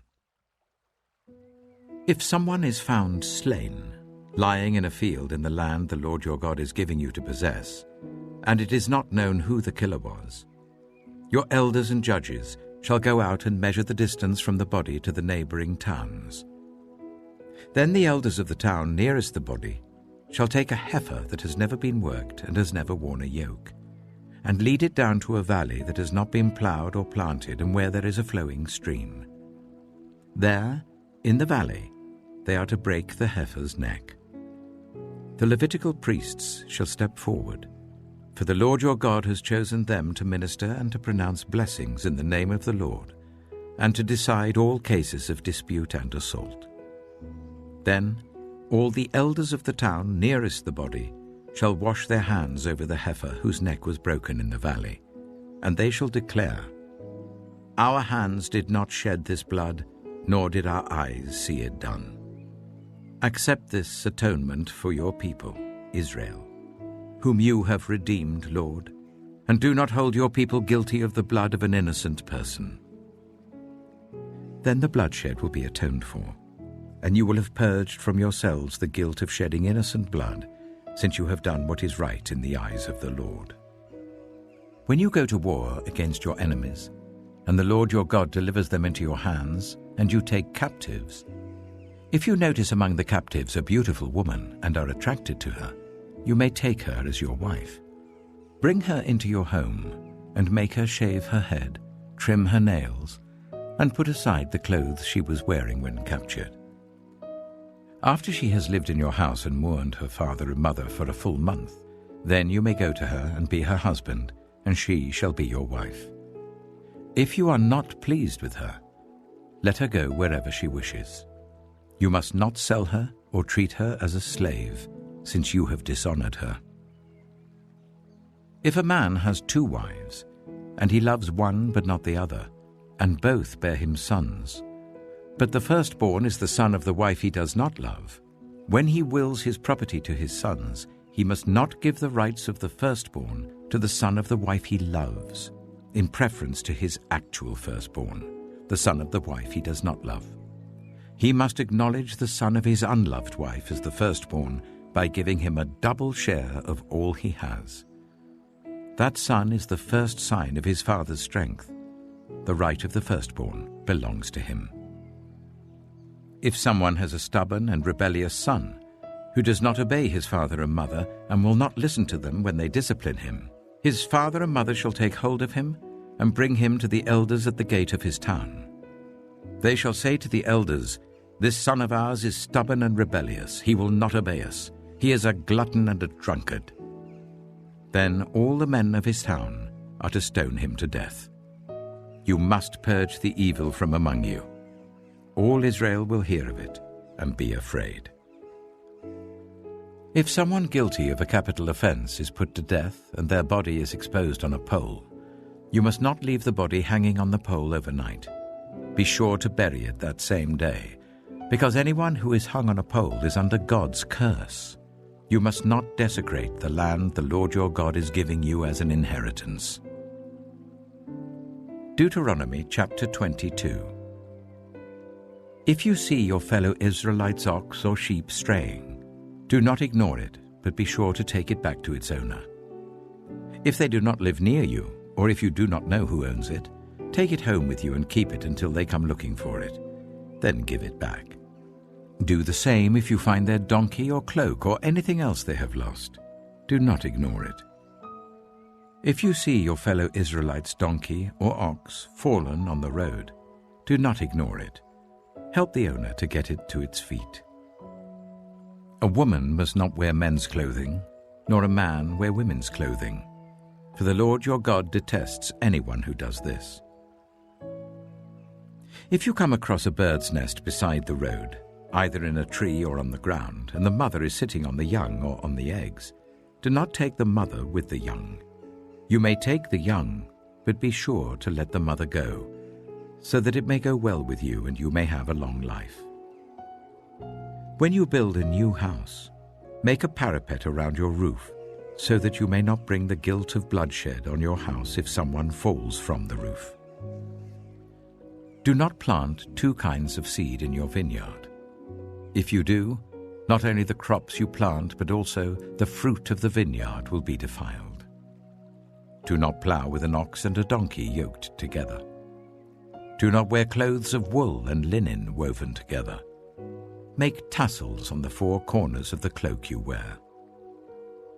If a man takes a wife, and after sleeping with her dislikes her, and slanders her and gives her a bad name, saying, "I married this woman, but when I approached her, I did not find proof of her virginity," then the young woman's father and mother shall bring to the town elders at the gate proof that she was a virgin. Her father will say to the elders, "I gave my daughter in marriage to this man, but he dislikes her. Now he has slandered her and said, 'I did not find your daughter to be a virgin.' But here is the proof of my daughter's virginity." Then her parents shall display the cloth before the elders of the town, and the elders shall take the man and punish him. They shall fine him 100 shekels of silver and give them to the young woman's father, because this man has given an Israelite virgin a bad name. She shall continue to be his wife. He must not divorce her as long as he lives. If, however, the charge is true, and no proof of the young woman's virginity can be found, she shall be brought to the door of her father's house, and there the men of her town shall stone her to death. She has done an outrageous thing in Israel by being promiscuous while still in her father's house. You must purge the evil from among you. If a man is found sleeping with another man's wife, both the man who slept with her and the woman must die. You must purge the evil from Israel. If a man happens to meet in a town a virgin pledged to be married and he sleeps with her, you shall take both of them to the gate of that town and stone them to death. The young woman because she was in a town and did not scream for help, and the man because he violated another man's wife. You must purge the evil from among you. But if out in the country a man happens to meet a young woman pledged to be married and rapes her, only the man who has done this shall die. Do nothing to the woman. She has committed no sin deserving death. This case is like that of someone who attacks and murders a neighbor. For the man found the young woman out in the country, and though the betrothed woman screamed, there was no one to rescue her. If a man happens to meet a virgin who is not pledged to be married and rapes her and they are discovered, he shall pay her father 50 shekels of silver. He must marry the young woman, for he has violated her. He can never divorce her as long as he lives. A man is not to marry his father's wife. He must not dishonor his father's bed. Deuteronomy chapter 23. No one who has been emasculated by crushing or cutting may enter the assembly of the Lord. No one born of a forbidden marriage, nor any of their descendants may enter the assembly of the Lord, not even in the 10th generation. No Ammonite or Moabite, or any of their descendants may enter the assembly of the Lord, not even in the 10th generation. For they did not come to meet you with bread and water on your way when you came out of Egypt. And they hired Balaam, son of Beor, from Pethor in Aram Naharaim, to pronounce a curse on you. However, the Lord your God would not listen to Balaam, but turned the curse into a blessing for you, because the Lord your God loves you. Do not seek a treaty of friendship with them as long as you live. Do not despise an Edomite, for the Edomites are related to you. Do not despise an Egyptian, because you resided as foreigners in their country. The third generation of children born to them may enter the assembly of the Lord. When you set up camp against your enemies, keep away from everything impure. If one of your men is unclean because of a nocturnal emission, he is to go outside the camp and stay there. But as evening approaches, he is to wash himself, and at sunset he may return to the camp. Designate a place outside the camp where you can go to relieve yourself. As part of your equipment, have something to dig with, and when you relieve yourself, dig a hole and cover up your excrement. For the Lord your God moves about in your camp to protect you and to deliver your enemies to you. Your camp must be holy, so that he will not see among you anything indecent and turn away from you. If a slave has taken refuge with you, do not hand them over to their master. Let them live among you wherever they like and in whatever town they choose. Do not oppress them. No Israelite man or woman is to become a shrine prostitute. You must not bring the earnings of a female prostitute or of a male prostitute into the house of the Lord your God to pay any vow, because the Lord your God detests them both. Do not charge a fellow Israelite interest, whether on money or food or anything else that may earn interest. You may charge a foreigner interest, but not a fellow Israelite, so that the Lord your God may bless you in everything you put your hand to, in the land you are entering to possess. If you make a vow to the Lord your God, do not be slow to pay it, for the Lord your God will certainly demand it of you, and you will be guilty of sin. But if you refrain from making a vow, you will not be guilty. Whatever your lips utter, you must be sure to do, because you made your vow freely to the Lord your God with your own mouth. If you enter your neighbor's vineyard, you may eat all the grapes you want, but do not put any in your basket. If you enter your neighbor's cornfield, you may pick the ears with your hands, but you must not put a sickle to their standing corn. Deuteronomy chapter 24. If a man marries a woman who becomes displeasing to him because he finds something indecent about her, and he writes her a certificate of divorce, gives it to her, and sends her from his house, and if after she leaves his house she becomes the wife of another man, and her second husband dislikes her and writes her a certificate of divorce, gives it to her and sends her from his house, or if he dies, then her first husband who divorced her is not allowed to marry her again after she has been defiled. That would be detestable in the eyes of the Lord.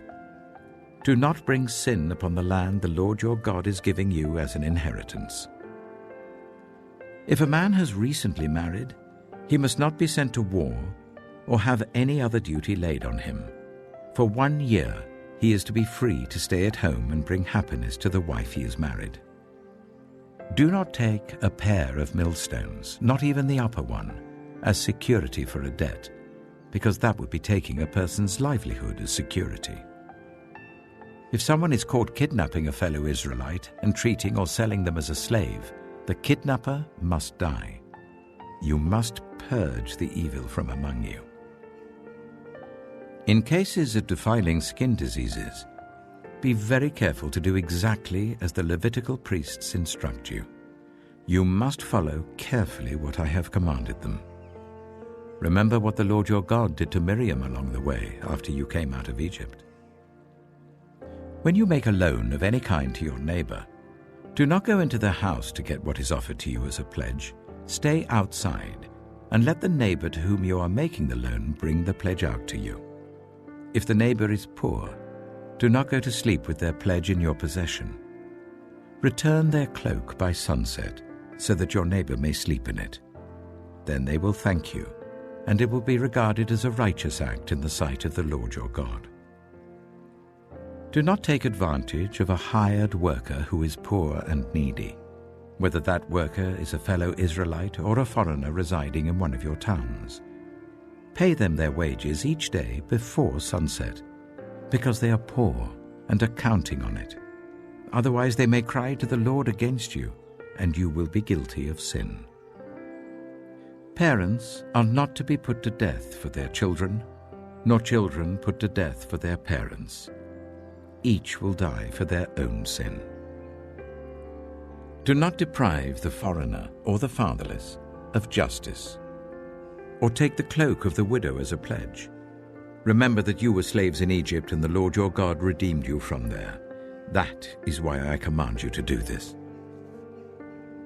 When you are harvesting in your field and you overlook a sheaf, do not go back to get it. Leave it for the foreigner, the fatherless, and the widow, so that the Lord your God may bless you in all the work of your hands. When you beat the olives from your trees, do not go over the branches a second time. Leave what remains for the foreigner, the fatherless, and the widow. When you harvest the grapes in your vineyard, do not go over the vines again. Leave what remains for the foreigner, the fatherless, and the widow. Remember that you were slaves in Egypt. That is why I command you to do this. Deuteronomy chapter 25. When people have a dispute, they are to take it to court, and the judges will decide the case, acquitting the innocent and condemning the guilty. If the guilty person deserves to be beaten, the judge shall make them lie down and have them flogged in his presence with the number of lashes the crime deserves. But the judge must not impose more than 40 lashes. If the guilty party is flogged more than that, your fellow Israelite will be degraded in your eyes. Do not muzzle an ox while it is treading out the grain. If brothers are living together and one of them dies without a son, his widow must not marry outside the family. Her husband's brother shall take her and marry her and fulfill the duty of a brother-in-law to her. The first son she bears shall carry on the name of the dead brother, so that his name will not be blotted out from Israel. However, if a man does not want to marry his brother's wife, she shall go to the elders at the town gate and say, "My husband's brother refuses to carry on his brother's name in Israel. He will not fulfill the duty of a brother-in-law to me." Then the elders of his town shall summon him and talk to him.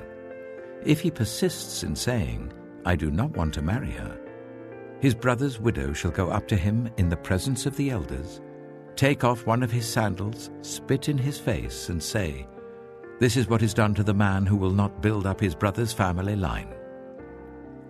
That man's line shall be known in Israel as the family of the unsandaled. If two men are fighting, and the wife of one of them comes to rescue her husband from his assailant, and she reaches out and seizes him by his private parts, you shall cut off her hand. Show her no pity. Do not have two differing weights in your bag, one heavy, one light. Do not have two differing measures in your house, one large, one small. You must have accurate and honest weights and measures, so that you may live long in the land the Lord your God is giving you. For the Lord your God detests anyone who does these things, anyone who deals dishonestly. Remember what the Amalekites did to you along the way when you came out of Egypt. When you were weary and worn out, they met you on your journey and attacked all who were lagging behind. They had no fear of God. When the Lord your God gives you rest from all the enemies around you in the land he is giving you to possess as an inheritance, you shall blot out the name of Amalek from under heaven. Do not forget. Deuteronomy chapter 26. When you have entered the land the Lord your God is giving you as an inheritance, and have taken possession of it and settled in it, take some of the first fruits of all that you produce from the soil of the land that the Lord your God is giving you, and put them in a basket. Then go to the place that the Lord your God will choose as a dwelling for his name. and say to the priest in office at the time, I declare today to the Lord your God that I have come to the land the Lord swore to our ancestors to give us. The priest shall take the basket from your hands and set it down in front of the altar of the Lord your God. Then you shall declare before the Lord your God, My father was a wandering Aramean, and he went down into Egypt with a few people and lived there and became a great nation, powerful and numerous. But the Egyptians ill-treated us and made us suffer, subjecting us to harsh labor. Then we cried out to the Lord, the God of our ancestors, and the Lord heard our voice and saw our misery, toil, and oppression. So the Lord brought us out of Egypt with a mighty hand and an outstretched arm, with great terror and with signs and wonders. He brought us to this place and gave us this land, a land flowing with milk and honey. And now I bring the first fruits of the soil that you, Lord, have given me. Place the basket before the Lord your God and bow down before him. Then you and the Levites and the foreigners residing among you shall rejoice in all the good things the Lord your God has given to you and your household. When you have finished setting aside 1/10 of all your produce in the 3rd year, the year of the tithe, you shall give it to the Levite, the foreigner, the fatherless, and the widow, so that they may eat in your towns and be satisfied. Then say to the Lord your God, I have removed from my house the sacred portion, and have given it to the Levite, the foreigner, the fatherless, and the widow, according to all you commanded. I have not turned aside from your commands, nor have I forgotten any of them. I have not eaten any of the sacred portion while I was in mourning, nor have I removed any of it while I was unclean, nor have I offered any of it to the dead. I have obeyed the Lord my God. I have done everything you commanded me. Look down from heaven, your holy dwelling place, and bless your people Israel and the land you have given us as you promised on oath to our ancestors, a land flowing with milk and honey. The Lord your God commands you this day to follow these decrees and laws. Carefully observe them with all your heart and with all your soul. You have declared this day that the Lord is your God, and that you will walk in obedience to him, that you will keep his decrees, commands, and laws, that you will listen to him. And the Lord has declared this day that you are his people, his treasured possession, as he promised, and that you are to keep all his commands. He has declared that he will set you in praise, fame, and honor, high above all the nations he has made, and that you will be a people holy to the Lord your God, as he promised. Deuteronomy chapter 27.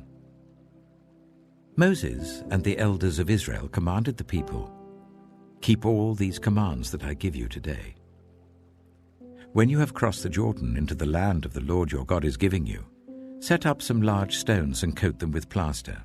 Write on them all the words of this law. When you have crossed over to enter the land the Lord your God is giving you, a land flowing with milk and honey, just as the Lord, the God of your ancestors, promised you. And when you have crossed the Jordan, set up these stones on Mount Ebal, as I command you today, and coat them with plaster. Build there an altar to the Lord your God, an altar of stones. Do not use any iron tool on them.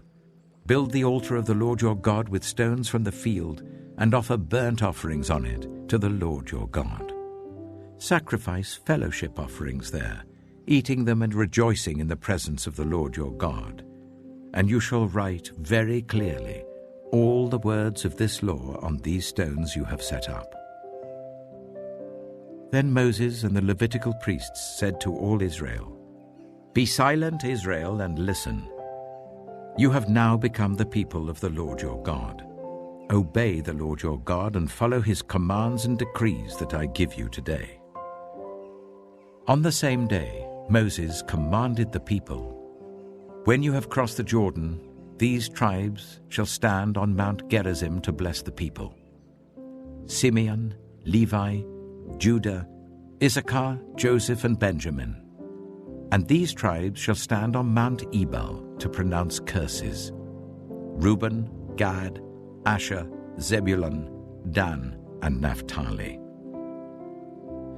The Levites shall recite to all the people of Israel in a loud voice, "Cursed is anyone who makes an idol, a thing detestable to the Lord, the work of skilled hands, and sets it up in secret." Then all the people shall say, "Amen." "Cursed is anyone who dishonors their father and mother." Then all the people shall say, "Amen." "Cursed is anyone who moves their neighbor's boundary stone." Then all the people shall say, "Amen." "Cursed is anyone who leads the blind astray on the road." Then all the people shall say, "Amen." "Cursed is anyone who withholds justice from the foreigner, the fatherless, or the widow." Then all the people shall say, "Amen." "Cursed is anyone who sleeps with his father's wife, for he dishonors his father's bed." Then all the people shall say, "Amen." "Cursed is anyone who has sexual relations with any animal." Then all the people shall say, "Amen." "Cursed is anyone who sleeps with his sister, the daughter of his father or the daughter of his mother."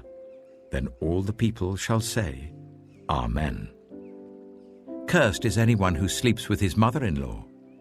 Then all the people shall say, "Amen." "Cursed is anyone who kills their neighbor secretly." Then all the people shall say, "Amen." "Cursed is anyone who accepts a bribe to kill an innocent person." Then all the people shall say, "Amen." "Cursed is anyone who does not uphold the words of this law by carrying them out." Then all the people shall say, "Amen." Deuteronomy chapter 28. If you fully obey the Lord your God, and carefully follow all his commands that I give you today, the Lord your God will set you high above all the nations on earth. All these blessings will come on you and accompany you if you obey the Lord your God. You will be blessed in the city and blessed in the country. The fruit of your womb will be blessed, and the crops of your land and the young of your livestock, the calves of your herds and the lambs of your flocks. Your basket and your kneading trough will be blessed. You will be blessed when you come in and blessed when you go out. The Lord will grant that the enemies who rise up against you will be defeated before you. They will come at you from one direction, but flee from you in 7. The Lord will send a blessing on your barns and on everything you put your hand to. The Lord your God will bless you in the land he is giving you. The Lord will establish you as his holy people, as he promised you on oath, if you keep the commands of the Lord your God and walk in obedience to him.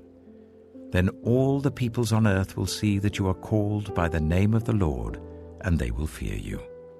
The Lord will grant you abundant prosperity in the fruit of your womb, the young of your livestock, and the crops of your ground, in the land he swore to your ancestors to give you.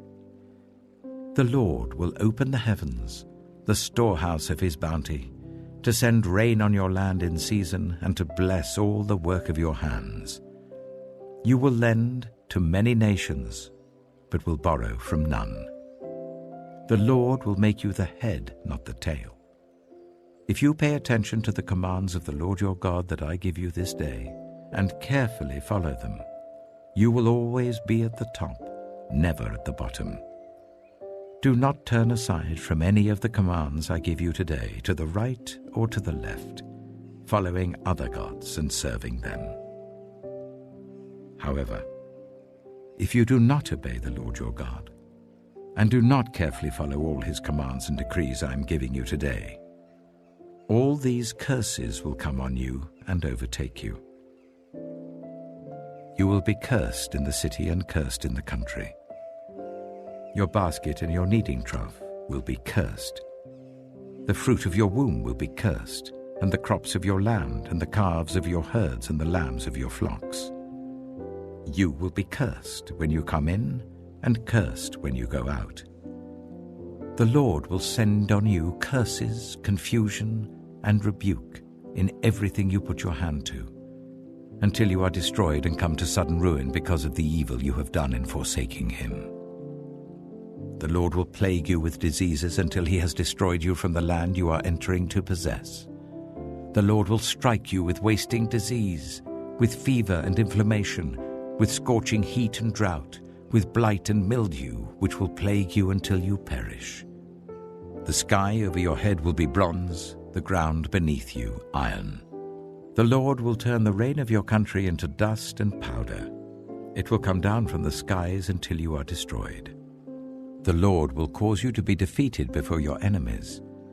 You will come at them from one direction, but flee from them in 7, and you will become a thing of horror to all the kingdoms on earth. Your carcasses will be food for all the birds and the wild animals, and there will be no one to frighten them away.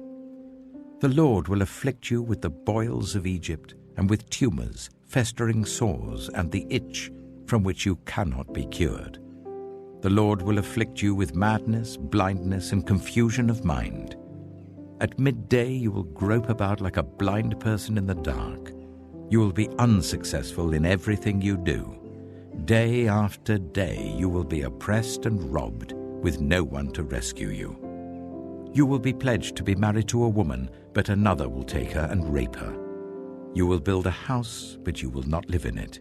You will plant a vineyard, but you will not even begin to enjoy its fruit. Your ox will be slaughtered before your eyes, but you will eat none of it. Your donkey will be forcibly taken from you and will not be returned. Your sheep will be given to your enemies, and no one will rescue them. Your sons and daughters will be given to another nation, and you will wear out your eyes watching for them day after day, powerless to lift a hand. A people that you do not know will eat what your land and labor produce, and you will have nothing but cruel oppression all your days.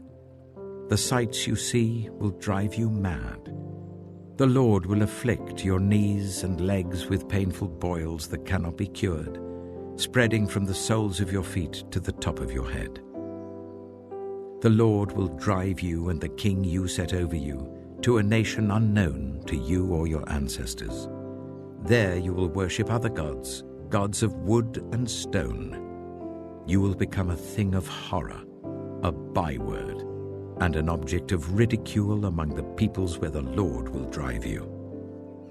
You will sow much seed in the field, but you will harvest little, because locusts will devour it. You will plant vineyards and cultivate them, but you will not drink the wine or gather the grapes, because worms will eat them.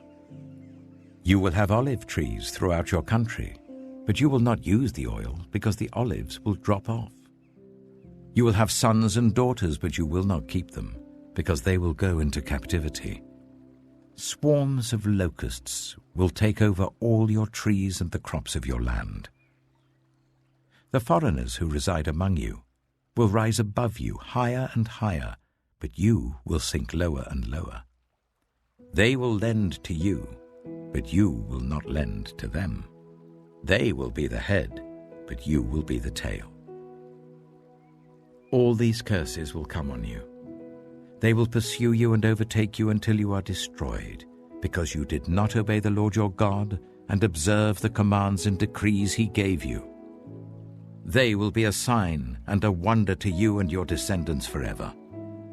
Because you did not serve the Lord your God joyfully and gladly in the time of prosperity, therefore in hunger and thirst, in nakedness and dire poverty, you will serve the enemy the Lord sends against you. He will put an iron yoke on your neck until he has destroyed you. The Lord will bring a nation against you from far away, from the ends of the earth, like an eagle swooping down, a nation whose language you will not understand, a fierce-looking nation without respect for the old or pity for the young. They will devour the young of your livestock and the crops of your land until you are destroyed. They will leave you no corn, new wine, or olive oil, nor any calves of your herds or lambs of your flocks, until you are ruined. They will lay siege to all the cities throughout your land, until the high fortified walls in which you trust fall down. They will besiege all the cities throughout the land the Lord your God is giving you. Because of the suffering your enemy will inflict on you during the siege, You will eat the fruit of the womb, the flesh of the sons and daughters the Lord your God has given you. Even the most gentle and sensitive man among you will have no compassion on his own brother, or the wife he loves, or his surviving children, and he will not give to one of them any of the flesh of his children that he is eating. It will be all he has left, because of the suffering that your enemy will inflict on you during the siege of all your cities. The most gentle and sensitive woman among you, so sensitive and gentle that she would not venture to touch the ground with the sole of her foot, will begrudge the husband she loves and her own son or daughter the afterbirth from her womb and the children she bears. For in her dire need she intends to eat them secretly, because of the suffering your enemy will inflict on you during the siege of your cities. If you do not carefully follow all the words of this law which are written in this book, and do not revere this glorious and awesome name, the Lord your God, the Lord will send fearful plagues on you and your descendants, harsh and prolonged disasters, and severe and lingering illnesses.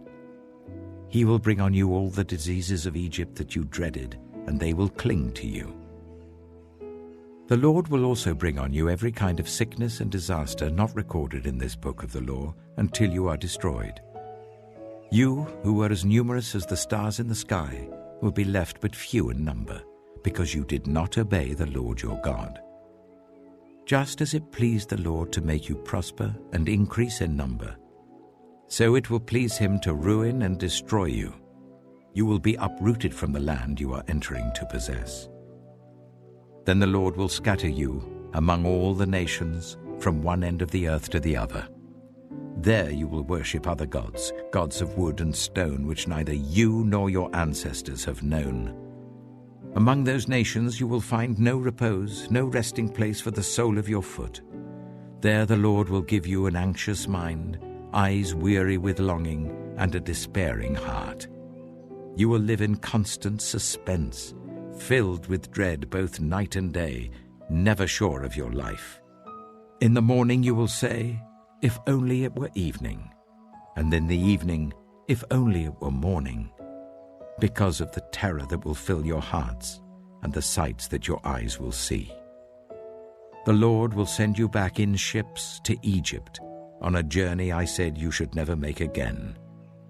There you will offer yourselves for sale to your enemies as male and female slaves, but no one. Deuteronomy chapter 29. These are the terms of the covenant the Lord commanded Moses to make with the Israelites in Moab, in addition to the covenant he had made with them at Horeb. Moses summoned all the Israelites and said to them, "Your eyes have seen all that the Lord did in Egypt to Pharaoh, to all his officials, and to all his land. With your own eyes you saw those great trials, those signs and great wonders. But to this day the Lord has not given you a mind that understands, or eyes that see, or ears that hear. Yet the Lord says, during the 40 years that I led you through the wilderness, your clothes did not wear out, nor did the sandals on your feet. You ate no bread and drank no wine or other fermented drink. I did this so that you might know that I am the Lord your God." When you reached this place, Sihon, king of Heshbon, and Og, king of Bashan, came out to fight against us, but we defeated them. We took their land and gave it as an inheritance to the Reubenites, the Gadites, and the half-tribe of Manasseh. Carefully follow the terms of this covenant, so that you may prosper in everything you do. All of you are standing today in the presence of the Lord your God, your leaders and chief men, your elders and officials, and all the other men of Israel, together with your children and your wives, and the foreigners living in your camps who chop your wood and carry your water.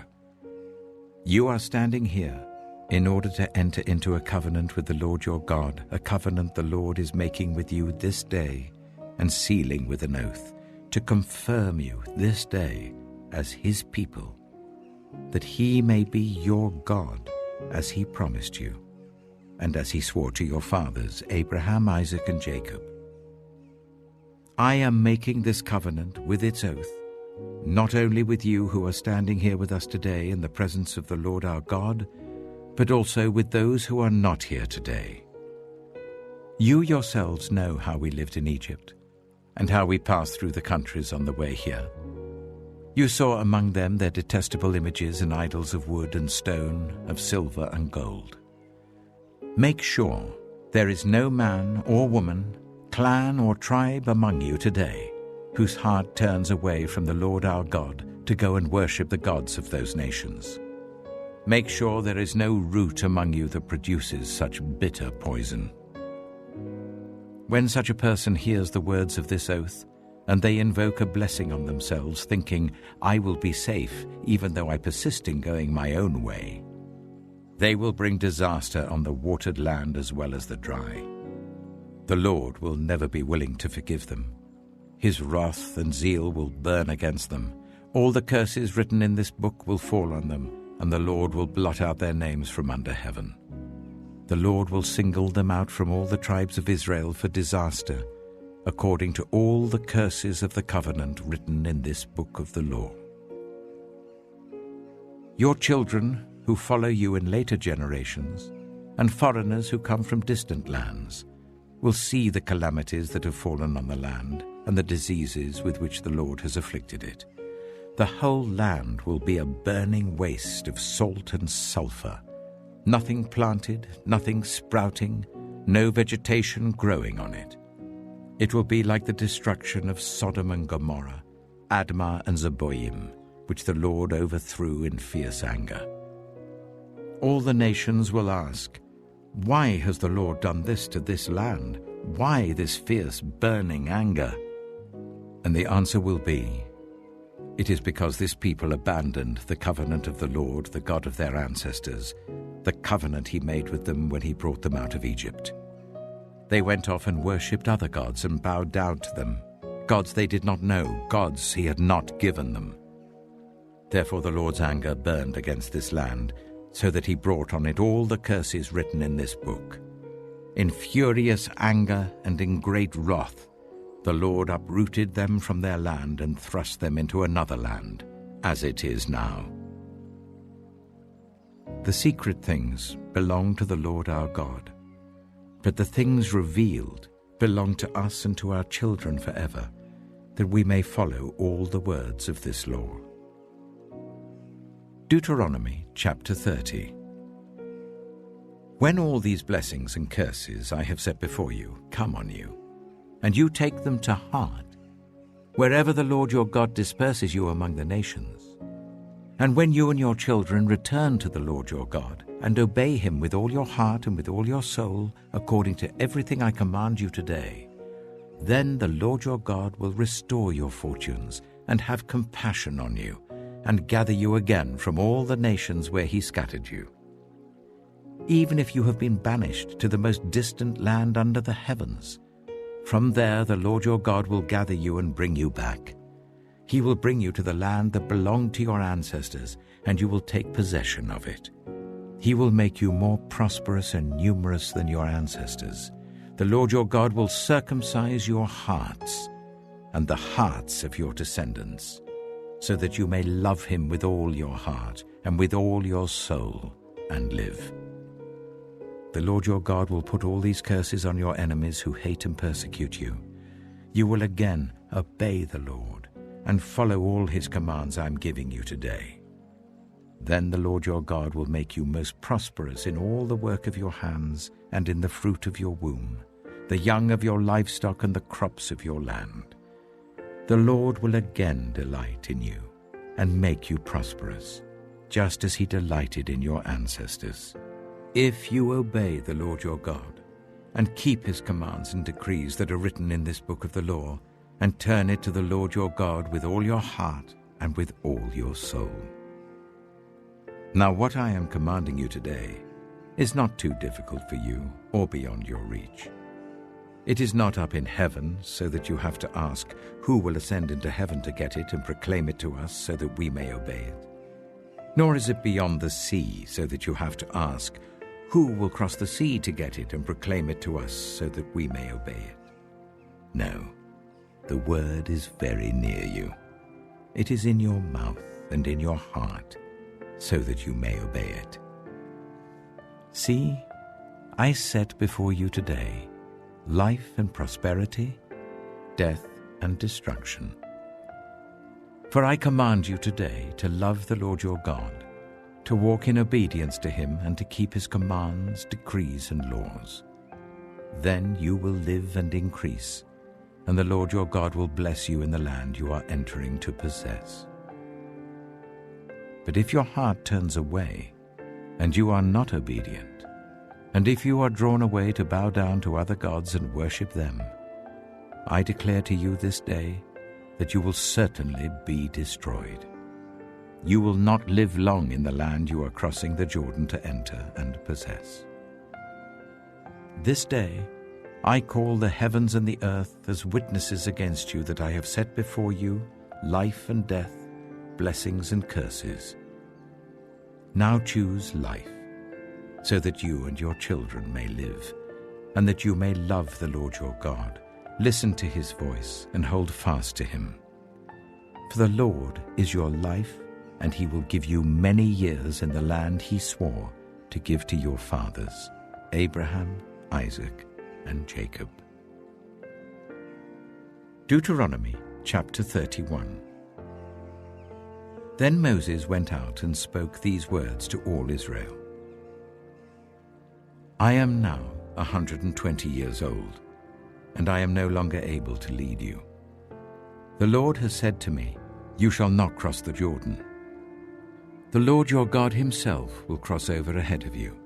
He will destroy these nations before you, and you will take possession of their land. Joshua also will cross over ahead of you, as the Lord said. And the Lord will do to them what he did to Sihon and Og, the kings of the Amorites, whom he destroyed along with their land. The Lord will deliver them to you, and you must do to them all that I have commanded you. Be strong and courageous. Do not be afraid or terrified because of them. For the Lord your God goes with you. He will never leave you nor forsake you.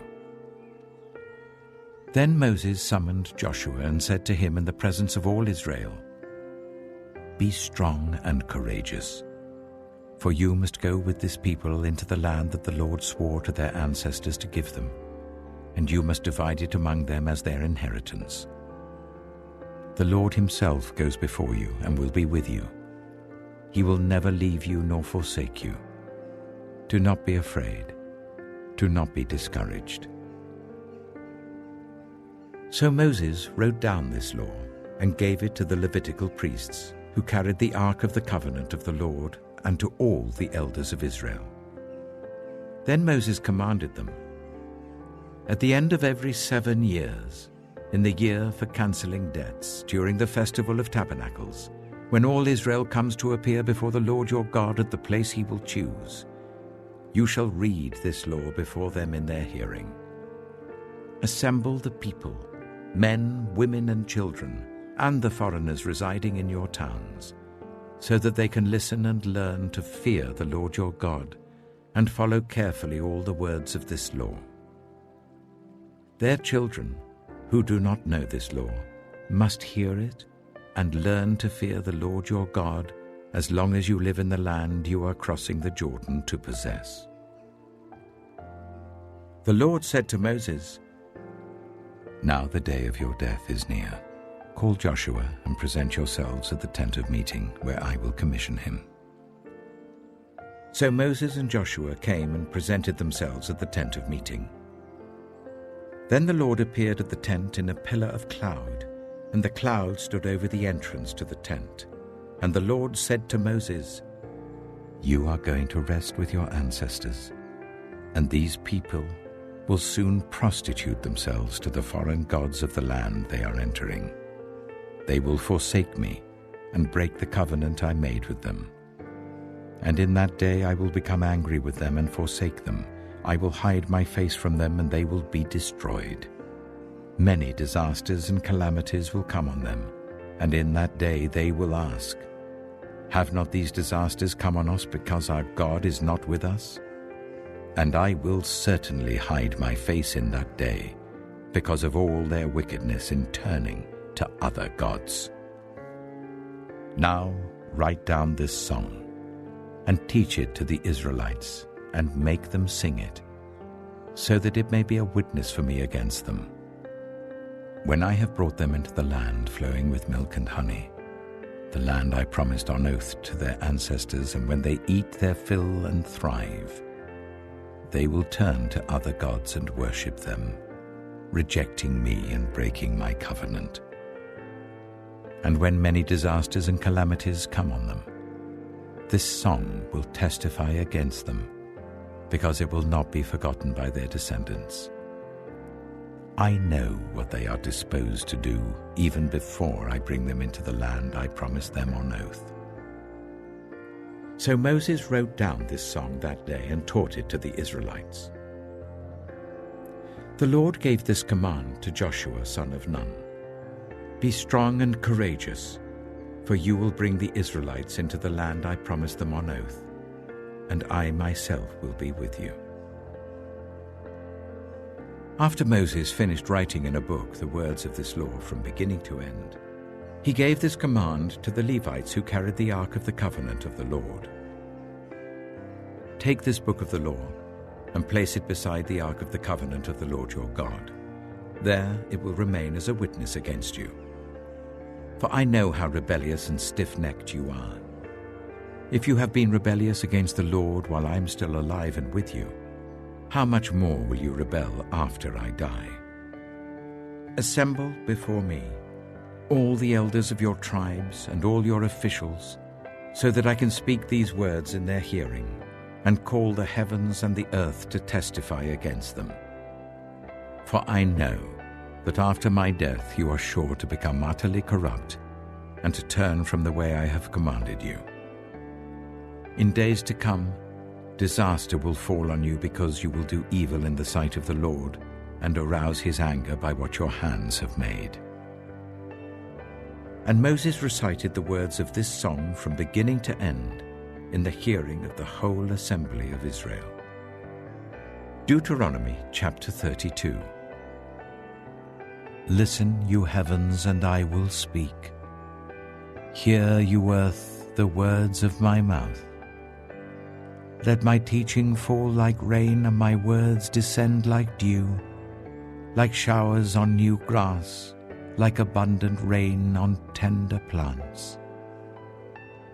I will proclaim the name of the Lord. O praise the greatness of our God. He is the rock, his works are perfect, and all his ways are just. A faithful God who does no wrong, upright and just is he. They are corrupt and not his children. To their shame they are a warped and crooked generation. Is this the way you repay the Lord, you foolish and unwise people? Is he not your Father, your Creator, who made you and formed you? Remember the days of old.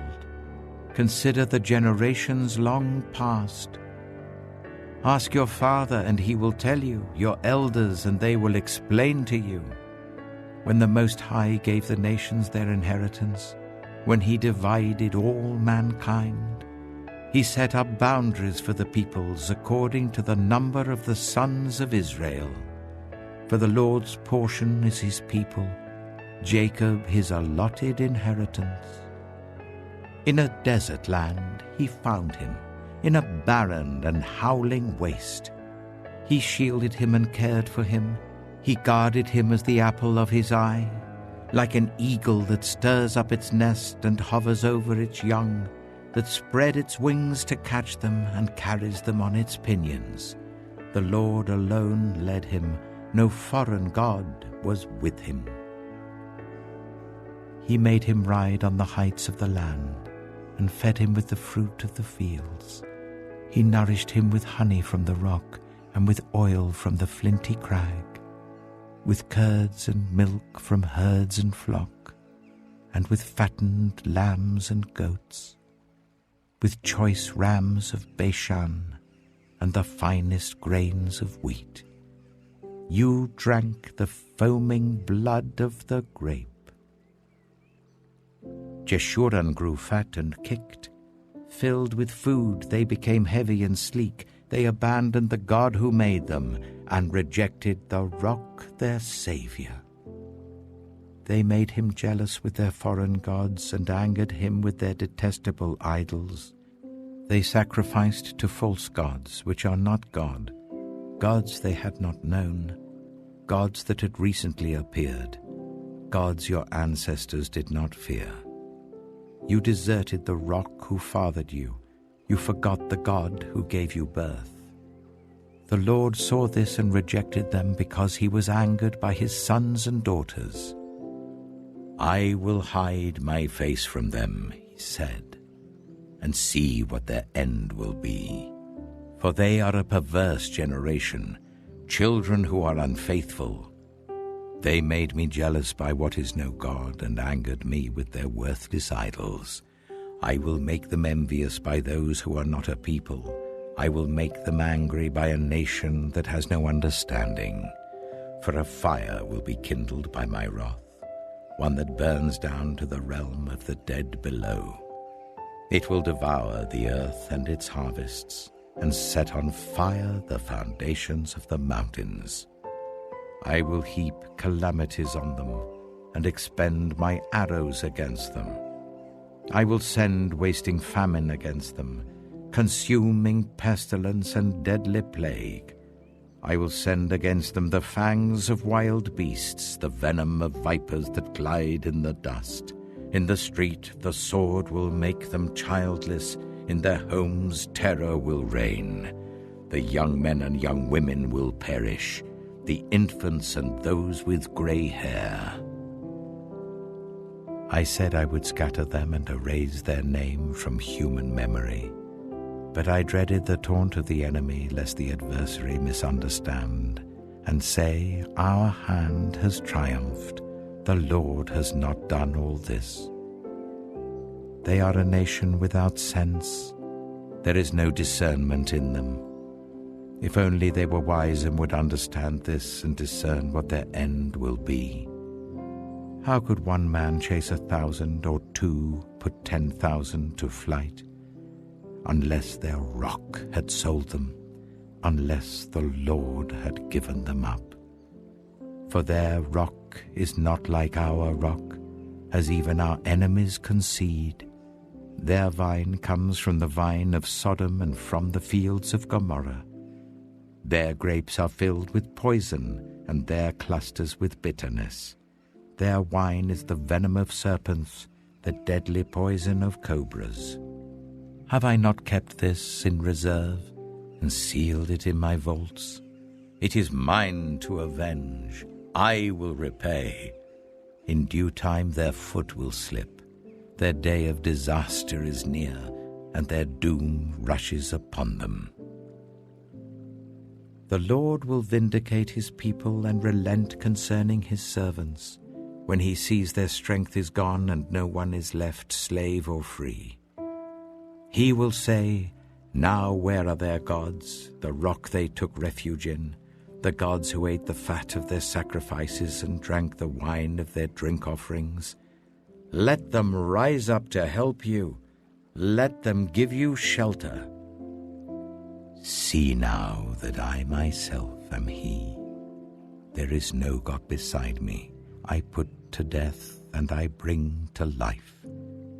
I have wounded and I will heal, and no one can deliver out of my hand. I lift my hand to heaven and solemnly swear, as surely as I live forever, when I sharpen my flashing sword and my hand grasps it in judgment, I will take vengeance on my adversaries and repay those who hate me.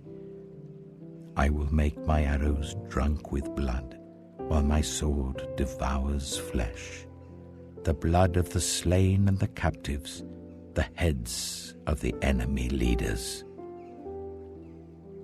Rejoice, you nations, with his people, for he will avenge the blood of his servants. He will take vengeance on his enemies and make atonement for his land and people. Moses came with Joshua son of Nun, and spoke all the words of this song in the hearing of the people. When Moses had finished reciting all these words to all Israel, he said to them, "Take to heart all the words I have solemnly declared to you this day, so that you may command your children to obey carefully all the words of this law. They are not just idle words for you. They are your life. By them you will live long in the land you are crossing the Jordan to possess." On that same day, the Lord told Moses, "Go up into the Abarim range, to Mount Nebo in Moab, opposite Jericho, and view Canaan, the land I am giving the Israelites as their own possession. There, on the mountain that you have climbed, you will die and be gathered to your people, just as your brother Aaron died on Mount Hor and was gathered to his people. This is because both of you broke faith with me in the presence of the Israelites at the waters of Meribah Kadesh, in the desert of Zin, and because you did not uphold my holiness among the Israelites. Therefore, you will see the land only from a distance. You will not enter the land I am giving to the people." Deuteronomy chapter 33. This is the blessing that Moses, the man of God, pronounced on the Israelites before his death. He said, "The Lord came from Sinai and dawned over them from Seir. He shone forth from Mount Paran. He came with myriads of holy ones from the south, from his mountain slopes. Surely it is you who love the people. All the holy ones are in your hand. At your feet they all bow down, and from you receive instruction, the law that Moses gave us, the possession of the assembly of Jacob. He was king over Jeshurun when the leaders of the people assembled, along with the tribes of Israel. Let Reuben live and not die, nor his people be few." And this he said about Judah, "Hear, Lord, the cry of Judah. Bring him to his people. With his own hands he defends his cause. O be his help against his foes." About Levi he said, "Your Thummim and Urim belong to your faithful servant. You tested him at Massah. You contended with him at the waters of Meribah. He said of his father and mother, 'I have no regard for them.' He did not recognize his brothers or acknowledge his own children, but he watched over your word and guarded your covenant. He teaches your precepts to Jacob and your law to Israel. He offers incense before you and whole burnt offerings on your altar. Bless all his skills, Lord, and be pleased with the work of his hands. Strike down those who rise against him, his foes, till they rise no more." About Benjamin he said, "Let the beloved of the Lord rest secure in him, for he shields him all day long, and the one the Lord loves rests between his shoulders." About Joseph he said, "May the Lord bless his land with the precious dew from heaven above and with the deep waters that lie below. With the best the sun brings forth, and the finest the moon can yield. With the choicest gifts of the ancient mountains and the fruitfulness of the everlasting hills. With the best gifts of the earth and its fullness, and the favor of him who dwelt in the burning bush. Let all these rest on the head of Joseph, on the brow of the prince among his brothers. In majesty he is like a firstborn bull. His horns are the horns of a wild ox. With them he will gore the nations, even those at the ends of the earth. Such are the 10,000s of Ephraim, such are the thousands of Manasseh." About Zebulun he said, Rejoice, Zebulun, in your going out, and you, Issachar, in your tents. They will summon peoples to the mountain and there offer the sacrifices of the righteous. They will feast on the abundance of the seas, on the treasures hidden in the sand. About Gad, he said, Blessed is he who enlarges Gad's domain. Gad lives there like a lion, tearing at arm or head. He chose the best land for himself. The leader's portion was kept for him. When the heads of the people assembled, he carried out the Lord's righteous will and his judgments concerning Israel. About Dan, he said, Dan is a lion's cub, springing out of Bashan. About Naphtali, he said, Naphtali is abounding with the favor of the Lord and is full of his blessing. He will inherit southward to the lake. About Asher, he said, Most blessed of sons is Asher. Let him be favored by his brothers, and let him bathe his feet in oil. The bolts of your gates will be iron and bronze, and your strength will equal your days. There is no one like the God of Jeshurun, who rides across the heavens to help you, and on the clouds in his majesty. The eternal God is your refuge, and underneath are the everlasting arms. He will drive out your enemies before you, saying, Destroy them. So Israel will live in safety. Jacob will dwell secure in a land of grain and new wine, where the heavens drop dew. Blessed are you, Israel. Who is like you, a people saved by the Lord? He is your shield and helper, and your glorious sword.